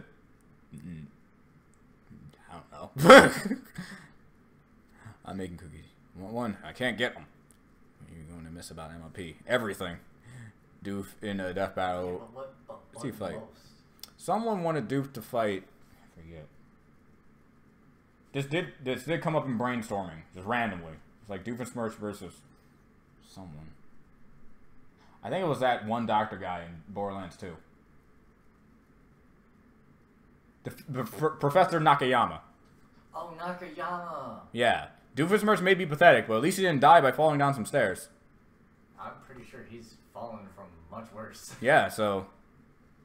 that's a good battle, only because I believe Doofenshmirtz stomps. Dude, Doofenshmirtz wouldn't even have to fight him. Yes, just have stairs. Dr. Doofenshmirtz versus Professor Farnsworth? Dr. Draken. Dr. Draken? You want to fight Dr. Draken? Dr. Draken. Draken. Dr. Draken. Dr. Draken. Dragon Doctor? Dragon Doctor. That guy. Professor Thimbar Calamitous? No. Which one was he? He was in Jimmy Neutron, and he's the guy who doesn't finish anything. Right. That guy. Yeah. Doofenshmirtz would win only because most of his inventions would work. Yeah, his literally don't do anything. Yeah. They're not done. Not done. Dr. Doofenshmirtz versus Professor Thimbar Calamitous. There's those kind of the back cookies. Yeah. One in the mail. No! Now I have mail cookie. And mail cookies are never good. Mail cookie? Mailed cookies. Oh, mailed cookies. Okay. How old am I? How old am I? I don't know. I stopped keeping track after 20.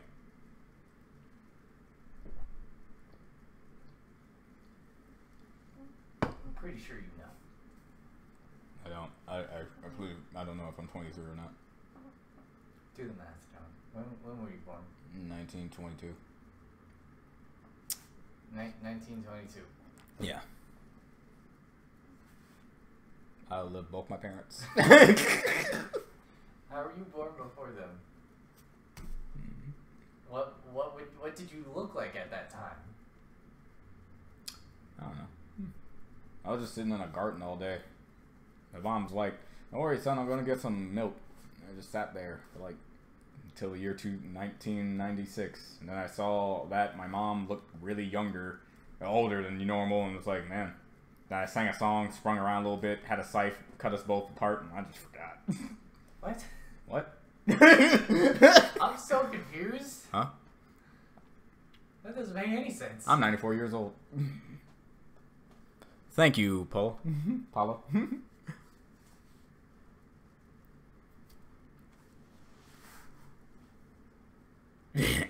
Yeah, Dr. Calamitous would probably leave mid-battle. No, wait. We're in 09, 019. Ah! So add another 3 years to that, 94. That's how old I am. Oh, I'm almost 100. Yeah, you're 93 years old. Congratulations. They over 50, my guy. Don't worry, thanks. It's because I exfoliate. I don't even know what that means, but I do it. But I do it.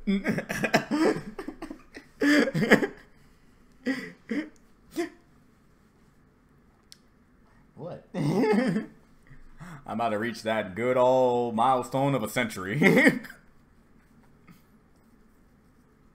Yeah, you know, the thing that everyone does. Yeah, I think my afro extends my life force. I have no clue how long, though. For as long as you have it. Yeah. Don't go into the army and they shave it. You'll instantly I will die. When are we going to end this stream? I don't know. Whenever you feel like it. What do you mean, whenever I feel like it? When do you normally feel like ending streams? I don't know. When do I normally feel like ending streams? Why are you asking them? 'Cause you're clearly not helping. Yeah, but you are your own person. And? I'm asking you this question. I need others to tell me what to do. That's not... No, you don't. Before it's too late. End it now before it's too late. Well, you see, he dropped... Yeah, that's an ominous comment. Yeah. Fuck. We're gonna do, like... It's like... I could do a live stream every Saturday, so it's not like it's not like this is gonna be a last one for a long time. Just need to find what topic to talk about that isn't Death Battle related, because we already know that's just gonna devolve it into the same topic anyway. It's just the same shit. Yeah, so been 2 hours, so usually stop at hour 1. Yeah, sometimes I do. Whenever you get Death Battle to make Cyborg Bigfoot versus Zombie T-Rex. So basically, I have to go throughout my life with my camera on forever. What? Forever. Okay. What did you say about me? What did you say? Wow, neat. You're still on. My dog drove, pick up my dad, came back, and you're still on. Yeah. I think about the end. Hopefully. Talk about an anime you've been watching recently. Didn't you already do that?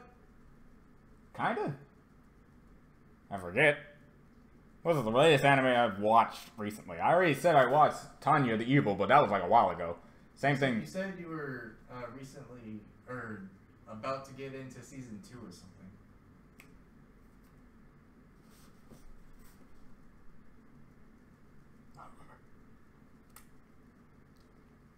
Like you had. Oh, I was about to see the movie of Tanya the Evil, which is basically season 2, right? But that's just a movie. I'm gonna get that done in like. No. Yeah. This was like a while before we got to Tanya. Oh no, I don't know. Ah, shit. Go guy isn't gone. He's simply right there.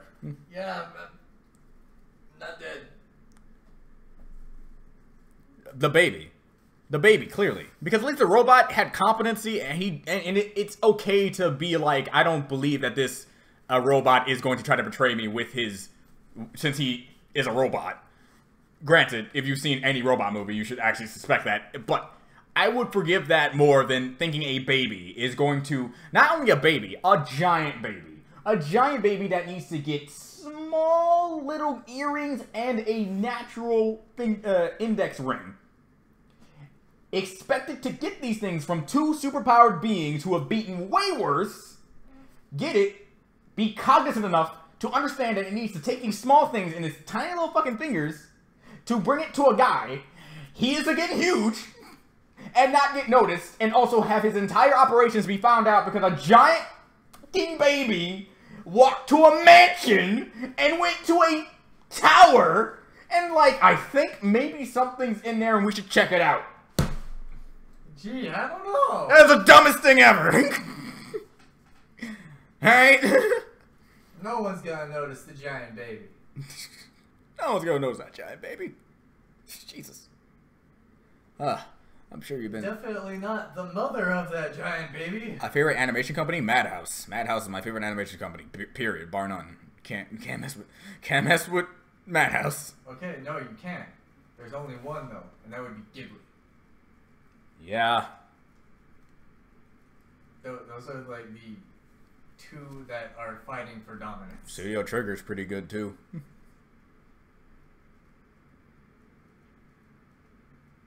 one did they do? Grow, Fight the Power. No, I don't remember. I'll tell you. What else did they do?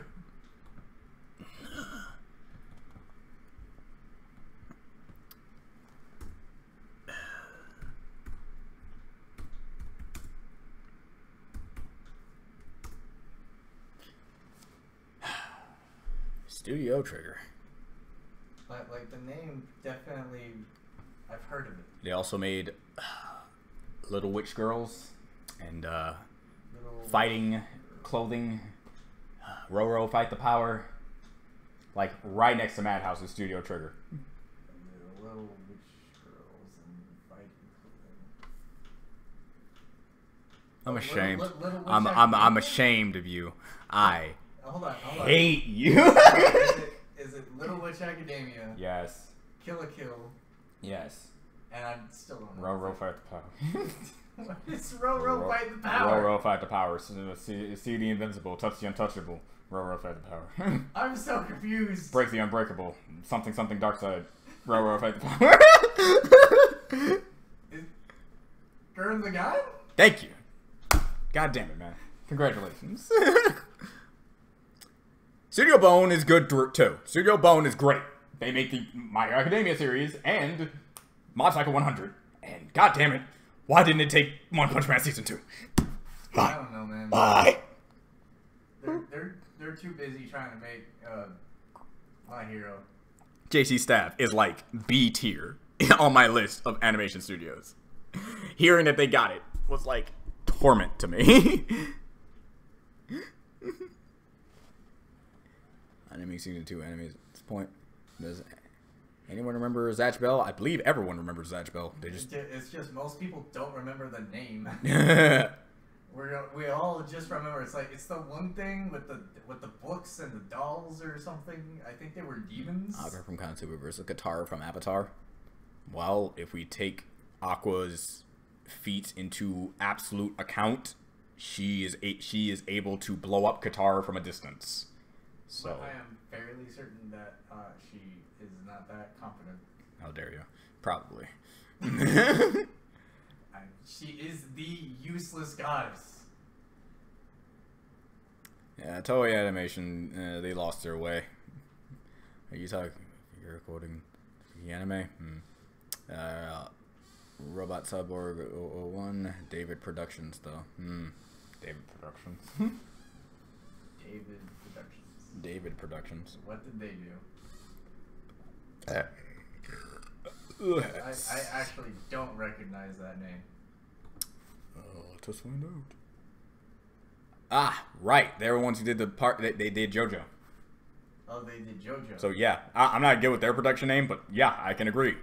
They're fantastic. Yeah, they're pretty good, but they're not like on that same level. How dare you? It's because you don't watch the latest parts. You suck.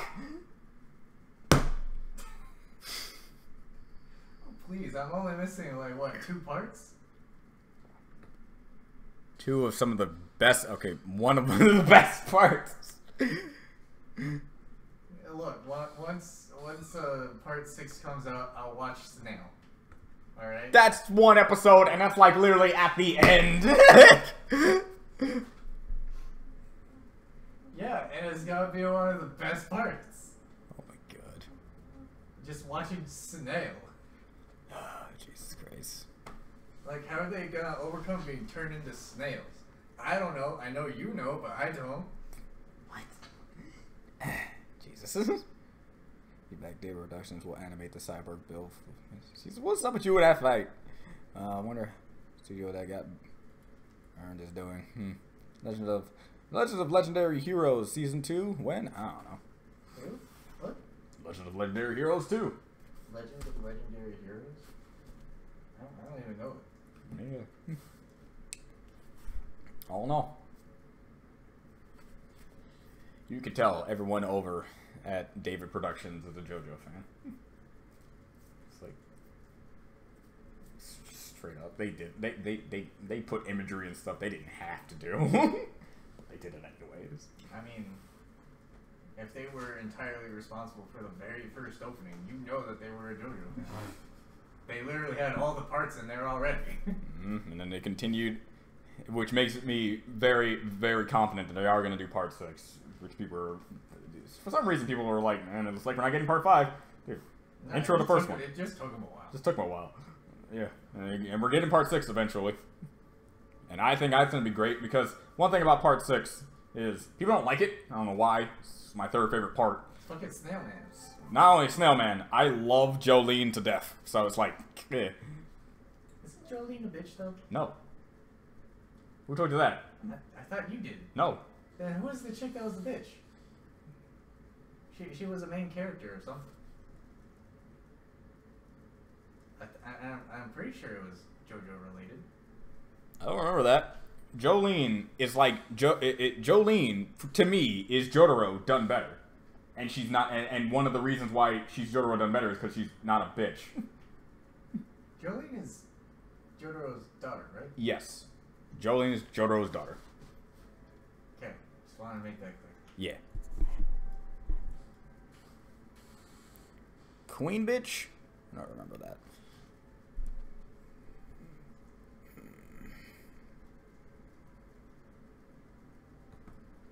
It's like the one okay. It's like one of the main things I liked about Jolene is that, all right, Name the most badass thing Jotaro has done in his part.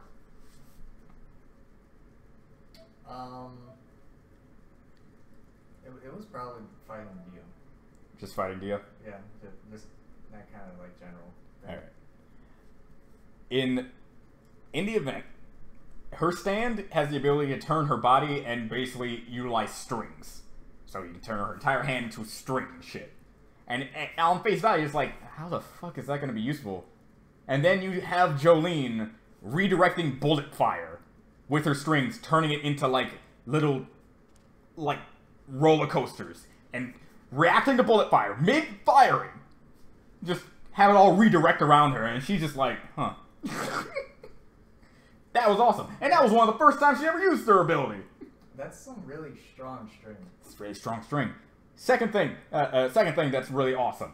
She's able to ride on her string like a goddamn surfboard all the way over to an opponent, dodge an attack by having it pass through her, turning her body into string, and then striking at the opponent like it's instantaneous.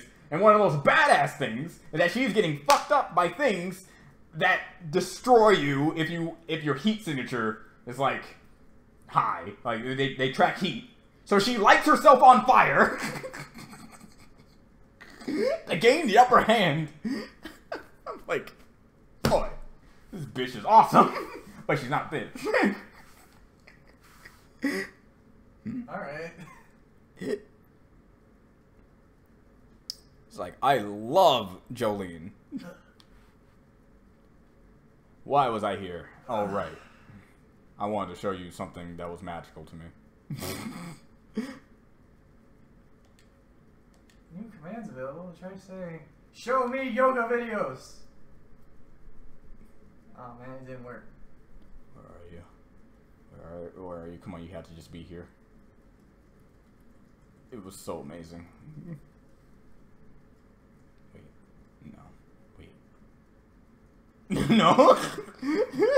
No, it's not the SpongeBob intro. Even though I wish it was. What are you looking for? A group of individuals thrust it upon themselves to remake the JoJo Part 5 intro. And it was great. Like, what? You'll see. Let's see here. What if I just type in live action? No. Assassination Classroom Teacher. Is it that one? Yes.